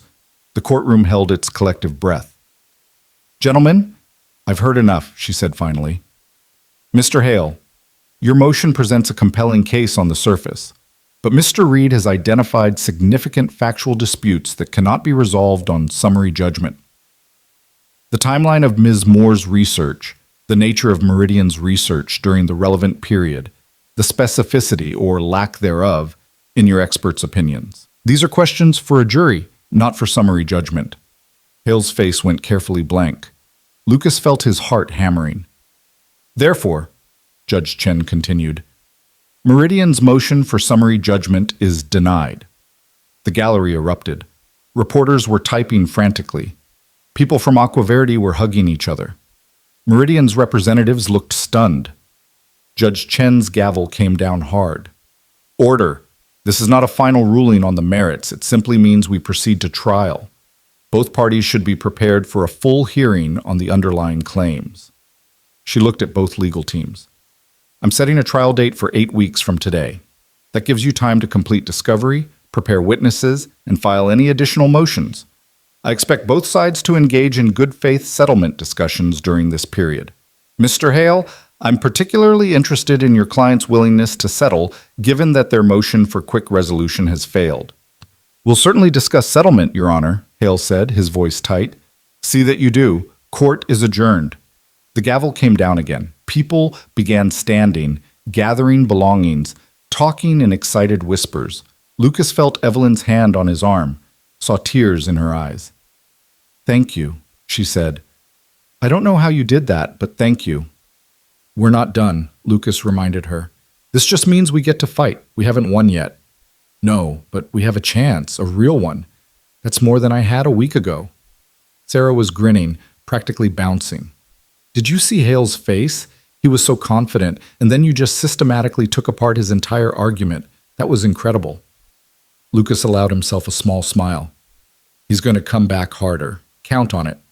Losing a summary judgment motion is embarrassing for a lawyer of his caliber. He'll want revenge. Let him try, Evelyn said fiercely. We'll be ready. They gathered their materials, started filing out. As they passed the plaintiff's table, Hale stood, blocking their path. Congratulations, Mr. Reed, he said, his voice cold. You won a battle. The war is far from over. I know, Lucas said, but at least now it's a fair fight. Fair? Hale smiled without warmth. There's nothing fair about this. You got lucky with a sympathetic judge and a compelling story, but luck runs out. And when it does, when we go to trial and I put your client on the stand and expose every hole in her story, when the jury sees the evidence in full context, you're going to wish you'd convinced her to settle. Maybe. Or maybe the jury will see exactly what Judge Chen saw today, that your case is built on intimidation and misdirection, and that the truth is on our side. Hale's jaw tightened. You're naive if you think truth matters more than presentation. I've been doing this for 30 years. I've destroyed better lawyers than you with more credible clients than Ms. Moore. Don't mistake one small victory for actual competence. And don't mistake my 6-year absence for weakness, Lucas replied. I remember how to do this, Mr. Hale. Maybe better than you realize. They stood there for a moment, 2 lawyers sizing each other up, neither willing to look away first. Finally, Hale stepped aside. See you in 8 weeks, counselor. Enjoy your temporary success while it lasts. Lucas walked past him, Evelyn and Sarah following. Outside the courtroom, they were immediately surrounded by reporters, cameras, questions flying from all directions. Mr. Reed, how does it feel to be back in court after 6 years? Ms. Moore, do you feel vindicated by the judge's ruling? Will you consider Meridian's settlement offers? Lucas raised a hand and the crowd quieted slightly. We're pleased that Judge Chen recognized the need for a full trial. The evidence will show that Ms. Moore developed her technology independently and that Meridian's lawsuit is an attempt to suppress competition. We look forward to presenting our case to a jury. That's all we have to say at this time. They pushed through the crowd, made it to the parking lot. Only when they were away from the cameras and reporters did Evelyn finally let out a long breath. That was intense. That was just the beginning, Lucas said. We have 8 weeks to prepare for trial, 8 weeks to gather more evidence, prepare witnesses, build a case that's not just defensible but winning. Today bought us time. Now we have to use it. What's next? Sarah asked. Next, we get Dr. Webb's testimony locked down. We prepare Evelyn to testify. We find our own expert witness to counter Hutchison. We go through Meridian's research files with a microscope looking for anything that shows their technology was derivative, not innovative. And we prepare for Hale to come at us with everything he's got. Evelyn nodded slowly. You're still willing to do this? See it through to trial? Are you? Yes, absolutely. Then so am I. Lucas paused. But I need to be honest. Hale was right about one thing. Today was just a battle, not the war. Trial is different from motions practice. It's longer, more intense, more unpredictable. The stakes are higher, and Hale is going to be even more dangerous when he has a jury to play to. Can we beat him? Evelyn asked directly. Lucas thought about that question carefully. A week ago, he would have said the odds were against them. Now, having spent 7 days deep in the evidence, understanding the case inside and out, seeing Judge Chen's reaction to their arguments, now he had a different answer. Yes, he said, we can beat him, not because we're luckier or because we have more resources, but because we have the truth, and if we present it well enough, if we make it impossible for the jury to ignore the timeline and the facts and the evidence, yes, we can win. Evelyn smiled, the first genuinely hopeful smile he'd seen from her. Then let's get to work. They stood there in the courthouse parking lot, 3 people who'd been strangers 2 weeks ago, now bound together by a common cause.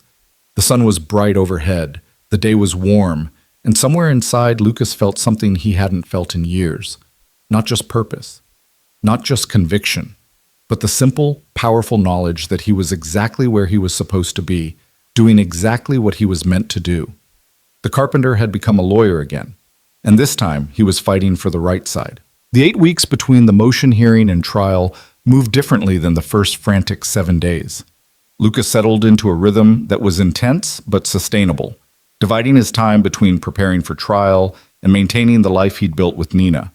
He took her to school most mornings, worked at Aqua Verde until evening, came home for dinner. They still had their Friday nights at Giuseppe's, still talked about her homework and her friends and the ordinary things that kept them grounded. But underneath the routine, the case was building momentum. Dr. Marcus Webb agreed to serve as their primary witness, and Lucas spent hours with him, learning the intricate details of Meridian's research program during the time Evelyn had consulted there. Webb was nervous but determined, and the more they talked, the clearer the picture became. Meridian hadn't just failed to develop the technology they now claimed to own, they'd actively studied Evelyn's published work and tried to reverse engineer her approaches. Webb had internal emails proving it, documents he'd saved when he left the company because he'd suspected something like this might happen. They talked about her like she was the competition, Webb explained during one of their preparation sessions. Not like she'd stolen from them, like she'd beaten them to market with better technology. The lawsuit came later after their own attempts to match her system kept failing. It was easier to claim she'd stolen their work than to admit they couldn't compete. Sarah tracked down additional witnesses, former Meridian employees, academics who'd reviewed both systems, customers who'd used Aqua Verde's filtration technology in communities across the developing world. Each one added another piece to the mosaic Lucas was assembling, a story not just of innocence, but of innovation being attacked by corporate greed. They found their own expert witness in Dr. Patricia Chen, a professor of engineering at MIT who'd spent 30 years studying water filtration systems. She reviewed all the evidence, both sides' claims, and delivered an opinion that was devastating to Meridian's case. Not only were the similarities between systems based on industry-standard approaches, but Evelyn's innovations were actually more sophisticated than anything Meridian had developed. The technical specifications proved beyond doubt that Evelyn's work was original, groundbreaking, and entirely her own. "This isn't even a close call," Dr. Chen told Lucas during their third meeting. "Ms. Moore's system represents a genuine advance in the field. Meridian's claims are technically illiterate. Any engineer who actually understands this technology would laugh at the idea that she stole from them." Lucas spent long nights preparing his trial strategy, wargaming every possible angle Hale might take. He drafted opening statements, cross-examination questions, closing arguments. He made Sarah practice testimony with him, playing the role of hostile opposing counsel until she could handle any question without flinching.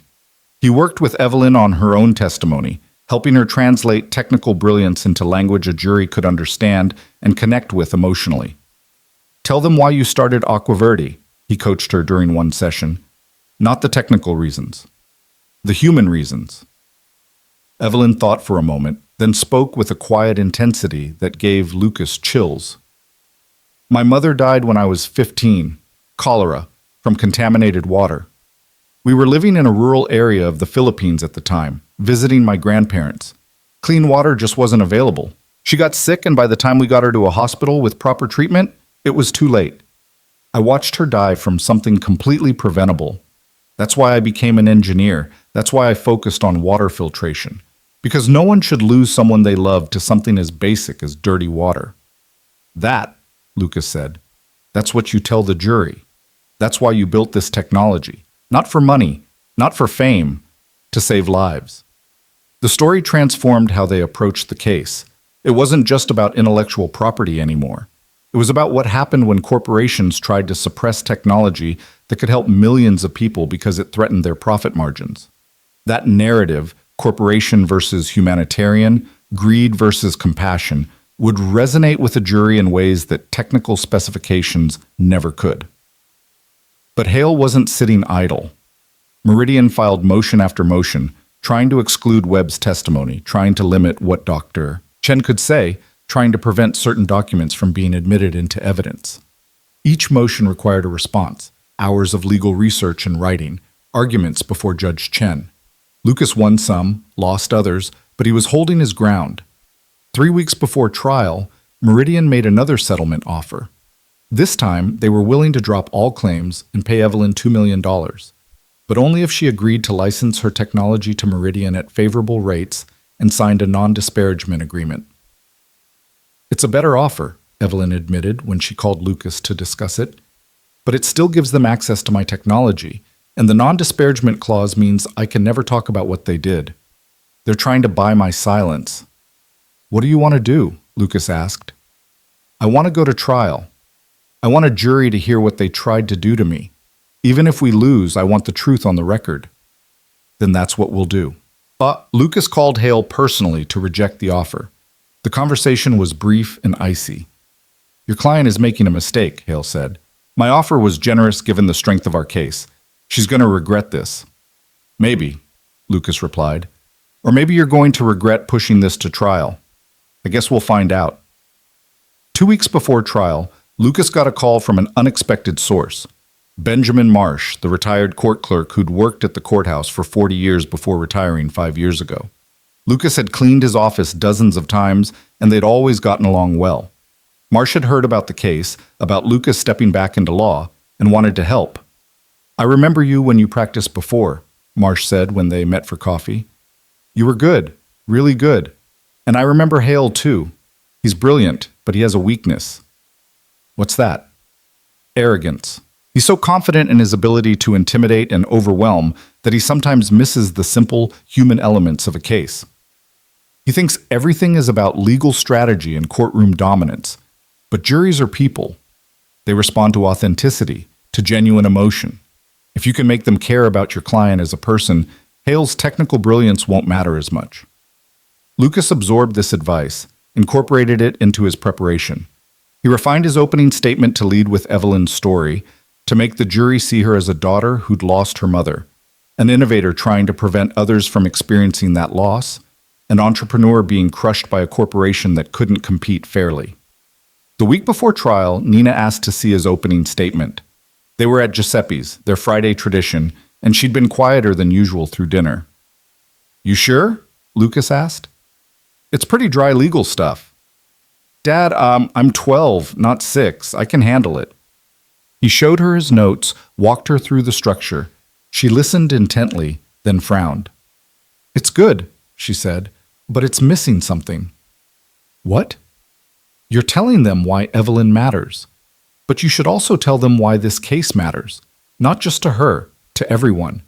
If corporations can use lawsuits to steal from people who create things that help others, that affects everybody, it means the people with the most money get to decide what innovations happen. That's wrong." Lucas stared at his daughter, once again amazed by her insight.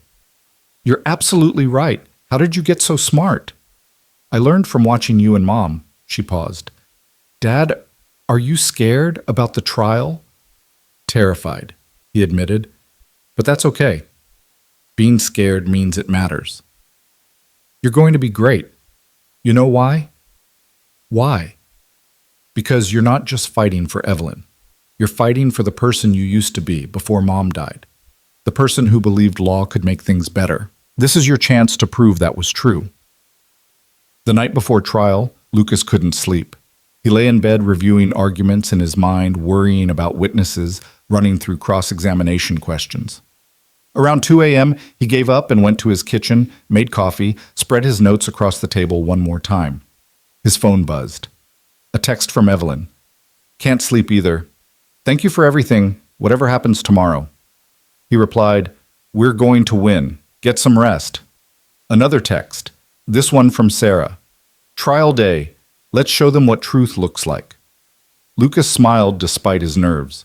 He'd started this journey alone in a courthouse, fixing a broken witness stand. Now he had a team. People who believed in the case, in each other, in the possibility that doing the right thing might actually matter. At dawn, he showered, dressed in his suit, made breakfast for Nina. She came downstairs already dressed for school, gave him a fierce hug. "Win," she said simply. "I'll do my best." "Your best is pretty good, Dad." He dropped her at school, drove to the courthouse, met Evelyn and Sarah in the lobby. They rode the elevator in silence, the weight of what lay ahead settling over them. When they entered courtroom 6, it was already packed. Every seat filled, reporters in the back, cameras outside. This case had become news. The janitor turned lawyer defending a humanitarian entrepreneur against a corporate giant. People loved an underdog story. Lucas just hoped this one had a happy ending. Hale arrived with his full team, 4 attorneys and a paralegal, all carrying briefcases and projectors and demonstrative exhibits. They set up at their table like a military operation, everything precise and choreographed. Lucas watched them and felt a flicker of doubt. How was he supposed to compete with that kind of resources and coordination?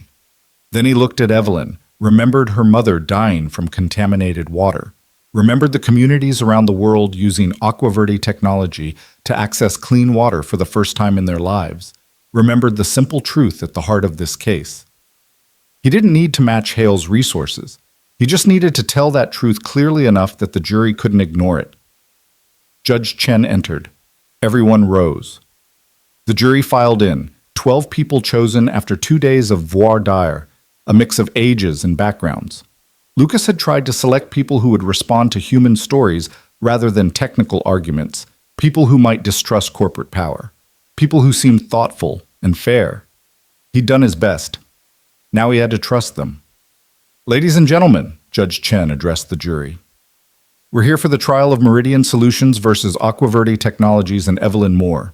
You've been selected to hear this case and render a verdict based on the evidence presented. Opening statements will now begin. Mr. Hale, you may proceed." Hale rose and commanded the room immediately. For 45 minutes, he presented Meridian's case with devastating efficiency. He painted Evelyn as a consultant who'd betrayed trust, stolen proprietary research, and built a company on theft. He used technical diagrams, timeline charts, Quotes from Dr. Hutchison's expert report. He was smooth, confident, convincing. The evidence will show, Hale concluded, that Ms. Moore had opportunity, motive, and means. She had access to our research. She had a reason to take it, financial gain, and she had the technical expertise to incorporate our innovations into her own designs. This isn't a story of independent innovation. It's a story of intellectual property theft, and we ask that you hold her accountable. He sat down. The jury looked impressed, some of them nodding slightly. Lucas felt his stomach tighten. Then it was his turn. He stood, walked to the podium, looked at the 12 faces in the jury box. For a moment he didn't speak. Just let them see him. Let them wonder what this carpenter-turned-lawyer was going to say. Evelyn Moore was 15 years old when her mother died. He began quietly. Not from cancer, not from an accident, from cholera, from drinking contaminated water in a rural area where clean water simply wasn't available. She watched her mother suffer and die from something completely preventable, something as basic as access to clean drinking water. He saw several jurors lean forward, attention caught. That experience changed Evelyn's life. She became an engineer specifically to solve this problem. She spent years researching, developing, testing. She created a water filtration system that's more efficient and affordable than anything else on the market.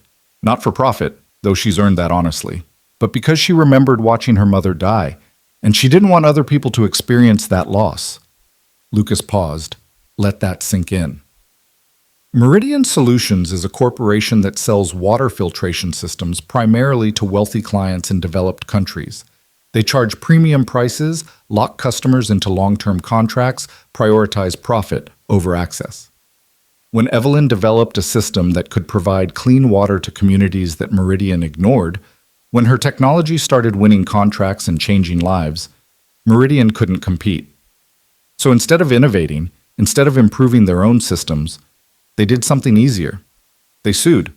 They claimed that Evelyn's technology, which she'd developed in graduate school, which she'd published in academic journals, which she'd patented before she ever worked with them, was somehow stolen from them.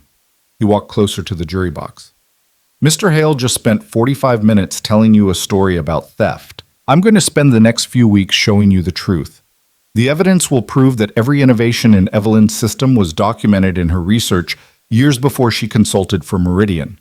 The evidence will prove that Meridian's own research director will testify that their technology was actually influenced by Evelyn's published work, not the other way around. The evidence will prove that the similarities Mr. Hale talks about are industry-standard approaches, not proprietary innovations. Lucas gestured toward Hale's table. Meridian wants you to believe that Evelyn Moore is a thief, but the real story is different. The real story is about a corporation that can't compete fairly, trying to use the legal system as a weapon to destroy someone who dared to innovate in ways they couldn't. The real story is about power trying to silence progress. And the real story is about why we have juries, to protect people like Evelyn from exactly this kind of abuse. He returned to the podium, his voice strengthening. This case matters, not just to Evelyn, though it matters deeply to her. It matters to everyone who believes that innovation should be rewarded, not punished. It matters to every community around the world that has access to clean water because of Evelyn's technology. And it matters to you because if we allow corporations to use lawsuits to steal from people who create things that help others, we're saying that the people with the most money get to decide what innovations happen. That's not justice. That's not America. And that's not what you're going to allow when you've heard all the evidence. Lucas looked each juror in the eye. Listen carefully to the testimony. Look closely at the documents. Ask yourselves whether the evidence actually proves theft, or whether it just proves that Evelyn was better at innovation than Meridian wanted her to be. And when you've heard everything, I trust you'll deliver a verdict that's based on truth, not power. Thank you. He sat down. The courtroom was silent for a moment, then quiet murmurs rippled through the gallery. Judge Chen gavelled for order. Mr. Hale, call your first witness. The trial began in earnest. For 3 days, Hale presented Meridian's case. He called technical experts, former Meridian employees, people who testified about the consulting agreement and Evelyn's access to research files. Dr. Hutchison took the stand and spent hours explaining his opinion that the similarities between systems proved intellectual property theft. Lucas cross-examined each witness carefully, methodically. He got Meridian employees to admit that Evelyn had only worked on projects unrelated to the filtration technology in question. He got technical experts to concede that the features they called similar were actually standard industry practices. And with Dr. Hutchison, he went for the throat.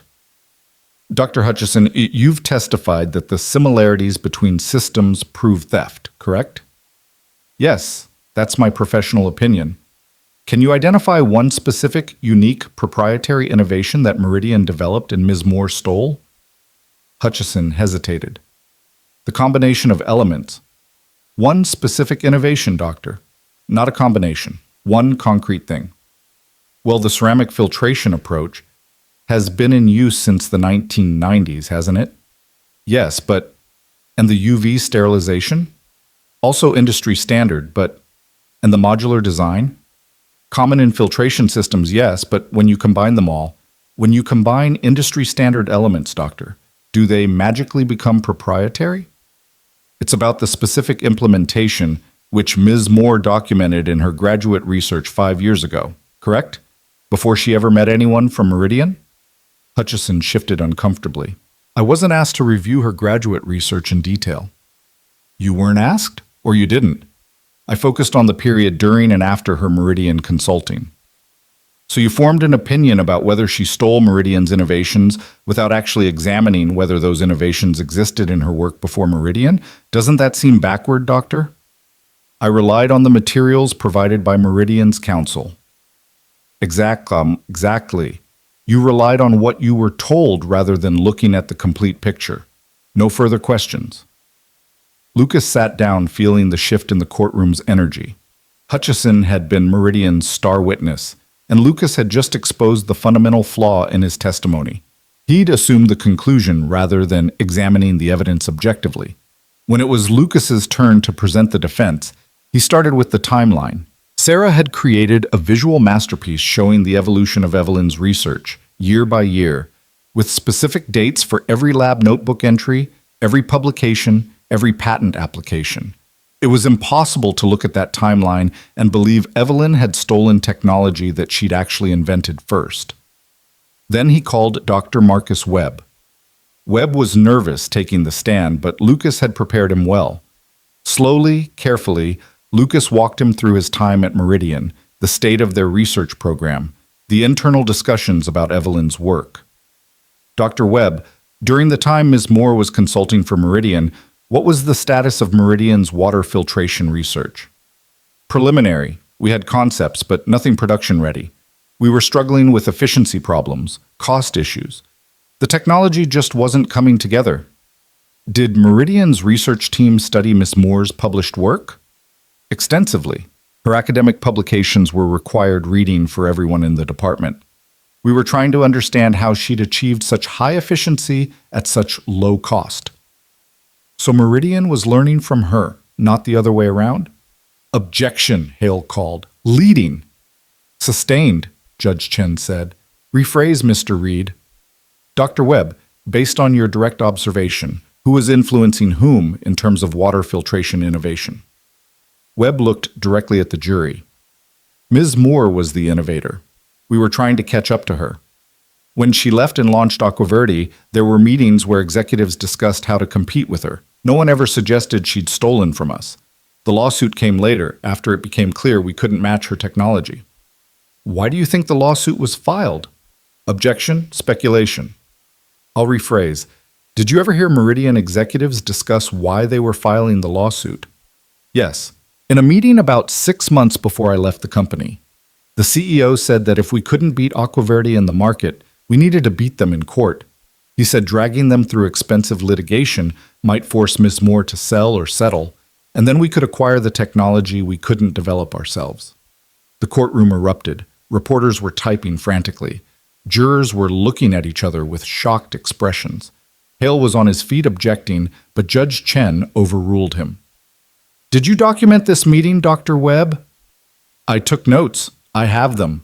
Lucas introduced the notes into evidence. They were damning, a clear record of Meridian's strategy to use litigation as a weapon rather than as a legitimate attempt to protect intellectual property. Hale's cross-examination was aggressive, but Webb held firm. Yes, he'd left Meridian. No, he wasn't a disgruntled employee. He'd left because he disagreed with how the company operated. Yes, he'd signed an NDA, but Judge Chen had ruled he could testify to factual matters. No, he hadn't been paid by Evelyn or Lucas for his testimony.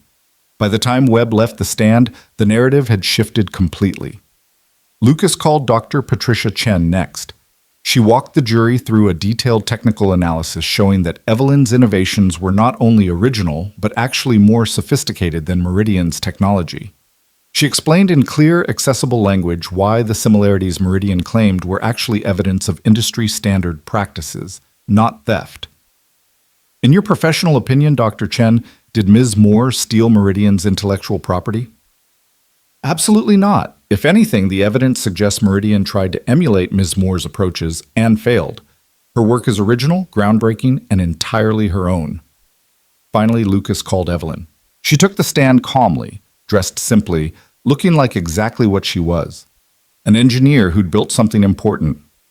Lucas walked her through her story chronologically, letting her tell it in her own words. Her mother's death, her decision to become an engineer, her graduate research, the development of Aqua Verde, the consulting period with Meridian, the decision to walk away when she realized they didn't share her values. Ms. Moore, did you steal any intellectual property from Meridian Solutions? No. Every innovation in my system was developed through my own research, documented in my own lab notebooks, and protected by my own patents. I didn't need to steal from Meridian. I was ahead of them. Why do you think they filed this lawsuit? Because they couldn't compete with me fairly. My technology is better and cheaper, and it threatens their profit model. They'd rather crush me with legal fees than innovate themselves. Hale's cross-examination was brutal. He spent hours trying to trip Evelyn up, searching for inconsistencies, pressing her on every detail of her time at Meridian. But Lucas had prepared her well, and she remained calm, consistent, and credible. Miss Moore, isn't it true that you benefited financially from launching Aqua Verde? I've made money, yes, but that's not why I started the company. I started it to provide clean water to people who need it. A noble claim. But you're a billionaire now, aren't you? On paper, based on my company's valuation. But most of our revenue goes back into expanding operations and subsidizing systems for communities that can't afford full price. I live modestly. I drive a 10-year-old car. I'm not doing this for wealth. Yet, you're fighting very hard to keep control of your technology. Because if Meridian takes it, they'll lock it behind patents and price it out of reach for the people who need it most. That's why I'm fighting, not for money, for mission. When Evelyn left the stand after 2 days of testimony, Lucas could see the jury believed her. They saw her as genuine, passionate, and honest.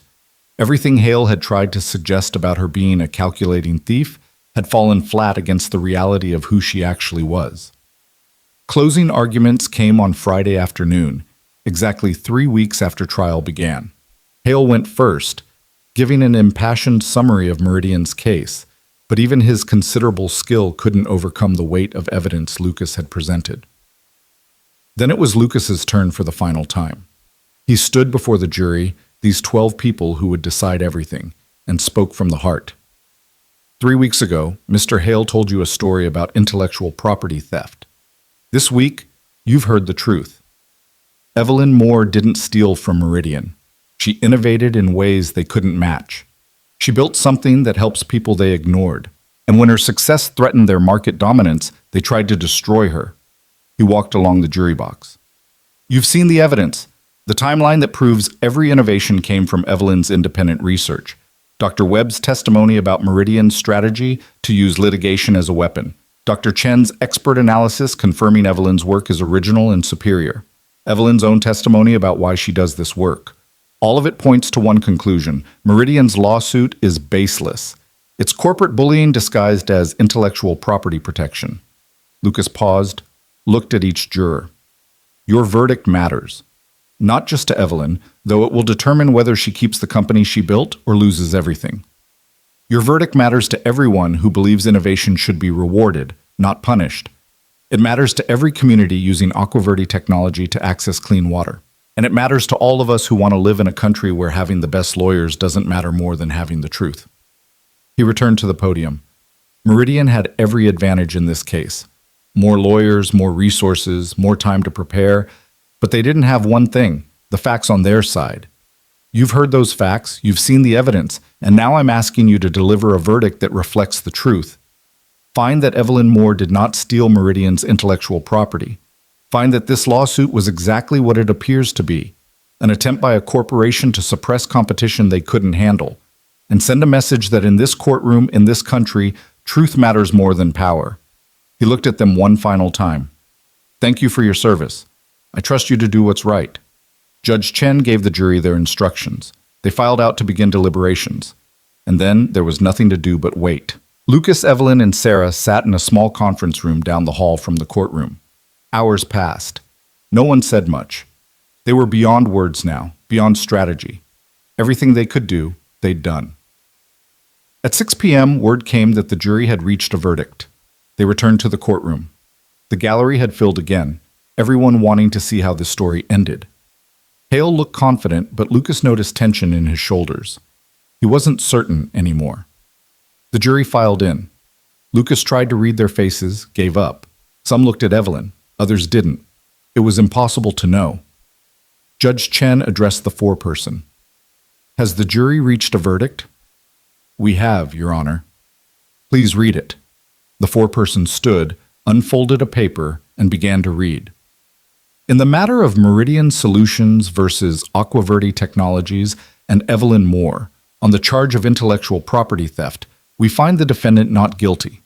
On the charge of fraud, we find the defendant not guilty. On the charge of breach of contract, we find the defendant not guilty. The courtroom exploded into cheers. Evelyn was crying, Sarah was hugging her, people were standing and applauding. Lucas sat very still for a moment, letting it sink in. They'd won. Actually won. Judge Chen gavelled for order. The jury has spoken. Ms. Moore, you are cleared of all charges. Meridian's lawsuit is dismissed with prejudice. Furthermore, given the evidence presented regarding Meridian's litigation strategy and attempts to silence witnesses, I am sanctioning Meridian Solutions and ordering them to pay Ms. Moore's attorney fees and costs. This case should never have been brought to trial. More cheers. Hale was gathering his materials, his face carefully blank. He left without looking at Lucas. Outside the courthouse, reporters swarmed them. Cameras flashed. Questions flew. Evelyn handled it gracefully, thanking the jury, thanking Lucas, promising that Aquaverde would continue its mission of providing clean water to communities in need. Finally, they escaped to Evelyn's car. The three of them sat there in silence for a moment, exhausted and exhilarated. We did it, Sarah said, almost wonderingly. You did it, Evelyn corrected, looking at Lucas. I don't know how to thank you. You don't have to thank me. You paid me in something better than money, the chance to use law the way it's supposed to be used, to protect people instead of corporations, to stand up for truth instead of power. That's payment enough. But he was smiling, and so were they. And in that moment, sitting in a parking lot after winning an impossible case, Lucas felt something he hadn't felt in 7 years: peace, purpose. The sense that he'd found his way back to who he was supposed to be. Not the lawyer he'd been before, not the carpenter he'd become. Something new, something better, something whole. The weeks after the verdict passed in a blur of media attention and unexpected consequences. Lucas woke up the morning after the trial to find his phone flooded with messages. News outlets wanted interviews. Law firms wanted to offer him positions. Potential clients wanted representation. His email inbox had hundreds of unread messages, and his voicemail was completely full. Nina found him at the kitchen table, staring at his phone with an expression somewhere between bewilderment and exhaustion. You're famous, Dad, she said, sliding into the chair across from him. There are news vans outside. Mrs. Patterson from next door called to ask if you'd always been a secret lawyer, or if this was like a superhero origin story. Lucas laughed despite himself. What did you tell her? That you were always a lawyer. You just took a break to be a better dad. Which is true. Nina poured herself cereal, studied him over the bowl. How does it feel? Overwhelming, exhausting. Good, I think? I don't know yet. Are you going back to being a lawyer full-time? It was the question Lucas had been avoiding since the verdict was read. He'd won the case, proven he could still practice law at the highest level, reminded himself why he'd loved this work in the first place, but he'd also remembered why he'd left. The late nights, the stress, the way cases could consume everything until there was no room left for anything else. I don't know, he admitted. I loved being back in court, but I also loved the life we've built. I don't want to lose that. You won't, Nina said with the certainty of someone who'd thought about this more than he had. Because you're not the same person you were before. You know what matters now. You won't forget. He hoped she was right. That afternoon, Evelyn called asking if they could meet. Lucas drove to Aquaverde's offices, found her in the conference room that had served as their war room for months. The boxes were gone now, the space returned to its normal function. But the whiteboard still had remnants of their trial preparation, timeline notes, witness lists, strategy discussions. I can't stop looking at it, Evelyn said when Lucas entered. Proof that it actually happened, that we actually won. We did. Lucas sat across from her. How are you holding up? Honestly, I'm not sure. Part of me is elated. We won. Aquaverde is safe. Meridian can't touch us. But another part is just tired. This case consumed a year of my life. Now it's over, and I don't quite know what to do with myself. That's normal. Big victories can feel surprisingly hollow sometimes. Evelyn smiled slightly. Spoken from experience. Years ago, yes. When I won cases, I wasn't sure I should have won. This is different, though. We won because we were right. That should feel good. It does. Mostly. She paused. Lucas, I asked you here because I want to make you an offer. Actually, Sarah helped me put this together. She's outside, by the way. Should I call her in? Please. Sarah entered, carrying a folder and wearing an expression that suggested she knew something Lucas didn't. They sat on either side of him, and Evelyn opened the folder. Aquaverde is growing faster than I expected, Evelyn began. The publicity from the trial has brought attention to what we do. We're getting requests from communities around the world, contracts from governments and NGOs. We're going to need to expand operations significantly, and as we grow, we're going to face more legal challenges. Maybe not as dramatic as Meridian, but contract negotiations, regulatory compliance, intellectual property protection. We need legal counsel. Lucas saw where this was going. Evelyn, let me finish. I'm not asking you to become a full-time corporate attorney again. I know that's not what you want. But what if you could do both? What if you worked for Aquaverde part-time, handling our legal needs, consulting on cases as they arise? But on your own terms? Set your own hours. Work from home when you need to. Keep doing carpentry if you want. Be there for Nina, but also use your legal skills for something that matters. Sarah slid a document across the table. I took the liberty of drafting a proposal. Part-time counsel, flexible schedule, fair compensation. You'd essentially be building a law practice that fits your life, not the other way around. Lucas read through the proposal, his mind racing. It was exactly what he hadn't known he wanted. A way to use his legal training without sacrificing the balance he'd fought so hard to maintain. A way to practice law ethically for clients who actually deserved representation, on terms that respected his priorities. This is incredibly generous, he said. It's not generous, it's smart, Evelyn corrected. You saved my company, Lucas. You did in a few months what Brighton couldn't do in a year. You're brilliant, ethical, and you actually care about doing the right thing. Those qualities are rare in attorneys. I'd be an idiot not to try to keep you. And selfishly, Sarah added, I'd love to keep working with you. Brighton's firm fired me 3 days ago for disloyalty when I helped you prepare for trial. I've already accepted a position here as Aquaverde's lead paralegal. We make a good team. We could do real good together. Lucas looked at both of them, these women who'd become partners and friends through the crucible of trial. He thought about the cases they could take, the people they could help, the way they could use law as a tool for justice rather than oppression. He thought about Nina, about the life they'd built, about Friday nights at Giuseppe's and helping with homework and being present for the moments that mattered. He thought about the courthouse where he'd worked as a janitor, about the witness stand he'd repaired, about the moment he'd stood up and said, I'll take her case, without any idea where that decision would lead. Can I think about it? he asked. Of course. Take all the time you need. But Lucas already knew his answer. He just wanted to talk to Nina first. That night at dinner, he laid out Evelyn's offer. Nina listened carefully, asked thoughtful questions about time commitment and flexibility, and what it would mean for their daily routine. Would you still be able to take me to school? She asked. Most days, yes. There might be some mornings when I have early meetings or court appearances, but those would be exceptions. Would we still have Friday nights at Giuseppe's? Absolutely. That's non-negotiable. Would you be happy? Lucas paused. I think so. It's different from before.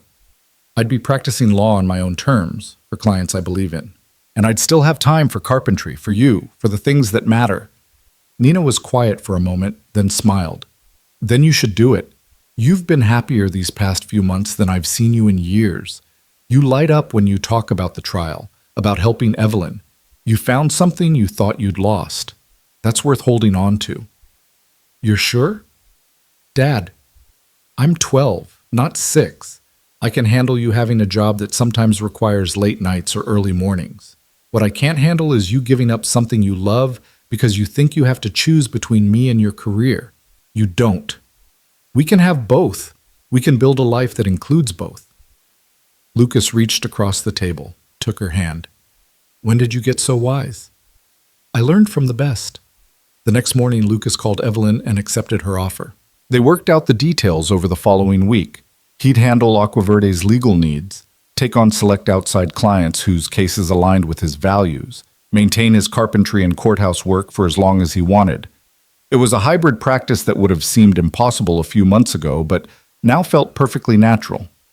The first few months were an adjustment. Lucas had to relearn how to balance multiple demands on his time, how to prioritize effectively, how to set boundaries so work didn't consume everything. But he had advantages he hadn't had 7 years ago. Clarity about his priorities, a daughter who kept him grounded, and clients he genuinely believed in. Word spread about the Meridian case, and Lucas started receiving inquiries from other entrepreneurs and small businesses facing similar situations. Corporations using legal intimidation to suppress competition, wealthy entities bullying individuals who couldn't afford prolonged litigation. Lucas was selective, taking only cases where he believed in the client and the cause. But when he did take a case, he gave it everything. He won some, lost others, but he never lost sight of why he was doing this. Every case was a chance to use law the way it was meant to be used, to protect people, to check abuses of power, to make things a little more fair. Sarah became his full-time partner, splitting her time between Aquaverde's legal department and the outside cases they took together. They developed an easy working relationship built on mutual respect and shared values. She was brilliant at research and organization. He was strong on courtroom work and strategy. Together, they were formidable. Benjamin Marsh, the retired court clerk, became an unofficial advisor. He'd stop by Lucas's home office occasionally, a converted garage space where Lucas kept his law books and case files alongside his carpentry tools. And they'd discuss cases, strategy, the peculiar challenges of maintaining ethical practice in a system that often rewarded the opposite.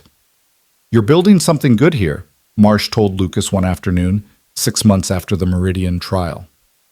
A different kind of practice. I've seen a lot of lawyers in my 40 years at the courthouse. Most get consumed by the work or corrupted by the system. You found a third way. That's rare. I had good reasons to find it, Lucas said, thinking of Nina, of Ellen, of all the choices that had led him to this moment.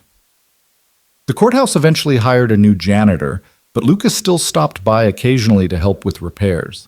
He'd grown to love carpentry. The meditative quality of working with his hands, the satisfaction of fixing broken things, the tangible proof of accomplishment when a door hung straight or a table stood level. He didn't want to give that up entirely. One Saturday morning, 8 months after the trial, Lucas was in his backyard building a treehouse for Nina. She'd mentioned wanting one casually, the way kids do when they don't really expect the idea to be taken seriously. But Lucas had taken it seriously. He'd spent weeks designing it, selecting materials, planning the construction. It was a weekend project that had turned into something more, a gift, a memory, a physical representation of being present. Nina sat on the grass below, reading a book, but occasionally looking up to watch him work. The morning was cool and clear, the kind of autumn day that felt like a gift after a long hot summer.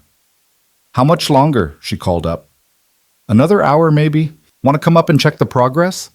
She climbed the ladder, settled onto the platform Lucas had built.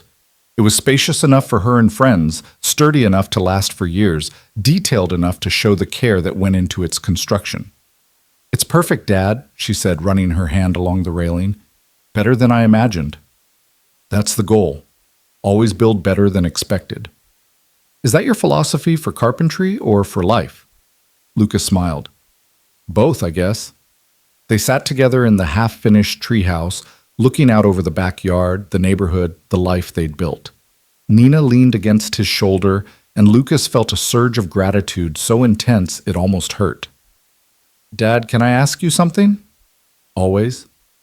Do you ever regret it? Leaving law the first time, missing those years? Lucas thought about that carefully. No, I needed those years. We needed them. After your mom died, I was drowning. Work was the only thing I knew how to do, and I was doing it so much that I was losing you in the process. Walking away saved us. It gave me time to figure out what actually mattered. But you're a lawyer again now. On my terms. For the right reasons. That's the difference. Before I practiced law because it was what I was supposed to do, because I was good at it, because the money and prestige mattered. Now I practice because I want to, because it lets me help people, because I can do it without sacrificing what's important. He pulled her closer. You're what's important, Nina. You always were. You always will be. I know, she said quietly. That's why I'm glad you went back. Because you figured out how to have both. You don't have to choose anymore. They finished the treehouse that afternoon. Nina christened it by spending the first night sleeping up there, wrapped in blankets with a flashlight and a stack of books. Lucas checked on her before bed, found her happy and comfortable, already making the space her own. Standing in the backyard in the dark, looking up at the treehouse with its small light glowing, Lucas felt something settle in his chest. Peace, maybe. Or simply the knowledge that he'd gotten it right this time. The anniversary of the Meridian verdict arrived in early December. Lucas marked the occasion by meeting Evelyn and Sarah for lunch at a small cafe near Aquaverdi's offices. They'd stayed close, the three of them, bound by what they'd been through together. I have news, Evelyn announced once they'd settled into their booth. We just signed a deal to provide filtration systems to 500 communities across sub-Saharan Africa over the next 3 years. It's the largest contract in Aquaverdi's history. That's incredible, Sarah said. Congratulations. It wouldn't have happened without you, either of you. If Meridian had won, if they'd taken my technology or forced me to sell, none of these communities would have access to clean water. You didn't just save my company, you saved lives, thousands of them, maybe more. Lucas felt the weight of that statement. He'd spent years defending corporations that hurt people, and he'd never fully forgiven himself for it. But now, sitting with Evelyn, knowing that his legal work had directly contributed to communities having clean water, he felt something shift. Not absolution. He'd never fully escape what he'd done before. But balance, maybe. A sense that the scales were evening out. So what's next for you? He asked Evelyn. More of the same. Grow the company, expand access, keep innovating. What about you? Lucas thought about the cases on his desk at home, the consultations scheduled for next week, the carpentry projects he was planning. Keep doing what I'm doing, help people who need it, be there for my daughter, build things that last. Sounds perfect, Sarah said. And it was. Not perfect in the sense of flawless or easy, but perfect in the sense of right.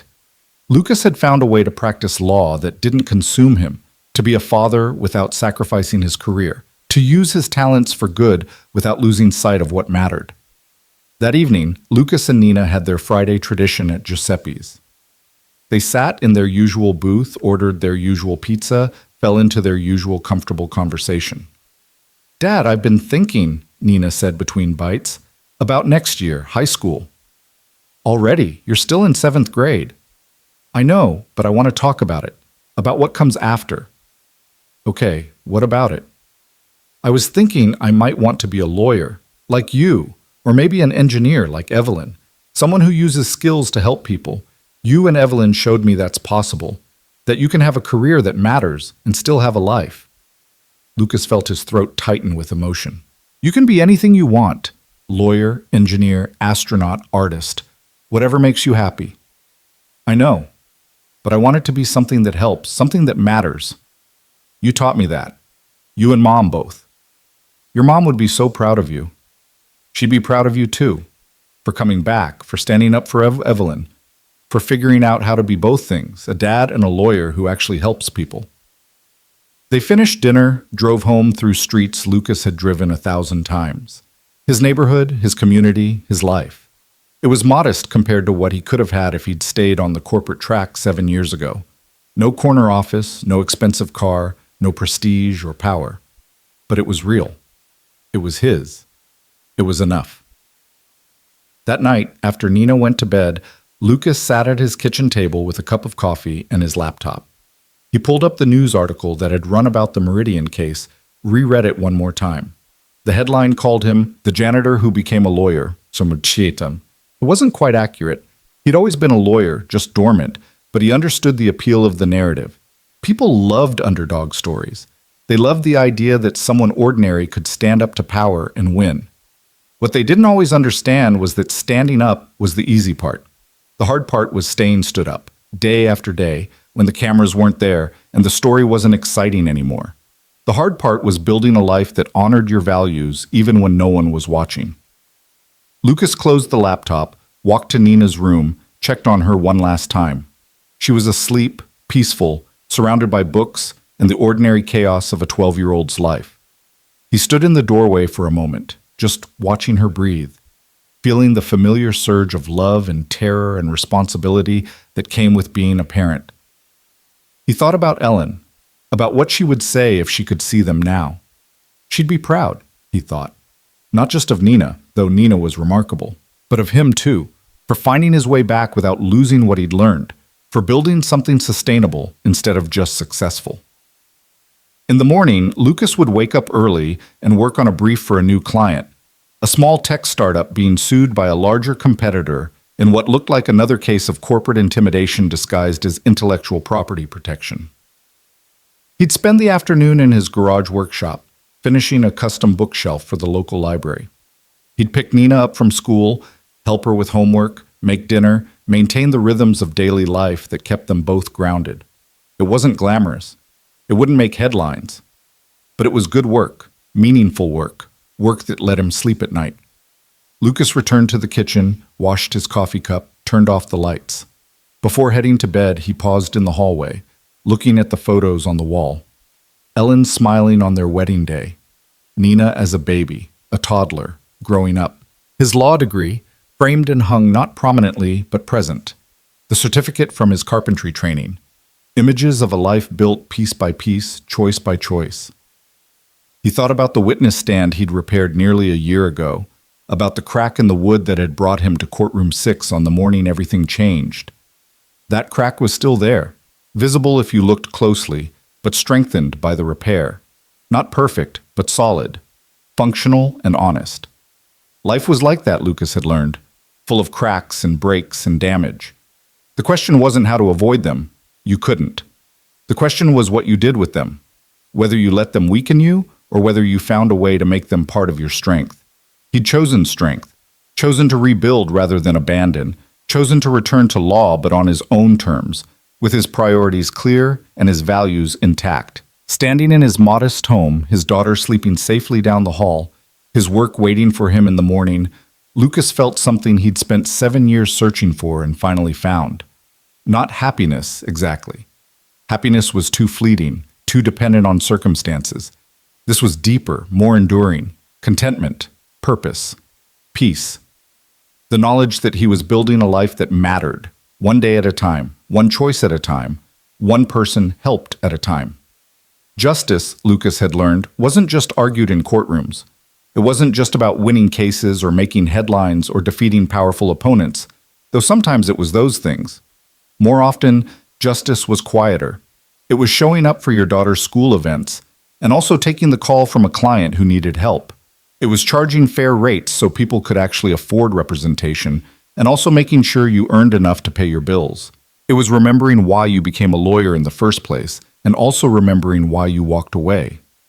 It was building a life that honored all the parts of yourself: the advocate and the craftsman, the fighter and the father, the person you were and the person you were still becoming. Lucas turned off the hall light, climbed the stairs to his bedroom, settled into bed with a book he wouldn't read because his mind was already planning tomorrow's work. But that was okay. He was tired in the good way, the way that came from spending your energy on things that mattered. Outside, the neighborhood was quiet. Families sleeping, lives being lived, ordinary people doing their best in a complicated world. Lucas had learned to be one of them, not the hotshot attorney or the struggling single father or the courthouse janitor, but all of those things and more. A person who'd found a way to integrate his past and present into something sustainable. He thought about Evelyn, about the communities using Aqua Verde technology, about clean water flowing in places where disease and death had once been constant threats. He thought about the other cases he'd taken, the people he'd helped, the small victories that might not make news but changed lives. He thought about Nina, growing up strong and kind and thoughtful, learning that it was possible to use your talents for good, that you didn't have to choose between success and values. And he thought about himself, about the journey from corporate lawyer to grieving widower to carpenter to courthouse janitor to lawyer again, about all the versions of himself he'd been and how they'd led him to exactly where he was. It hadn't been easy, it hadn't been straightforward, but it had been real, and it had been his, and in the end, that was what mattered.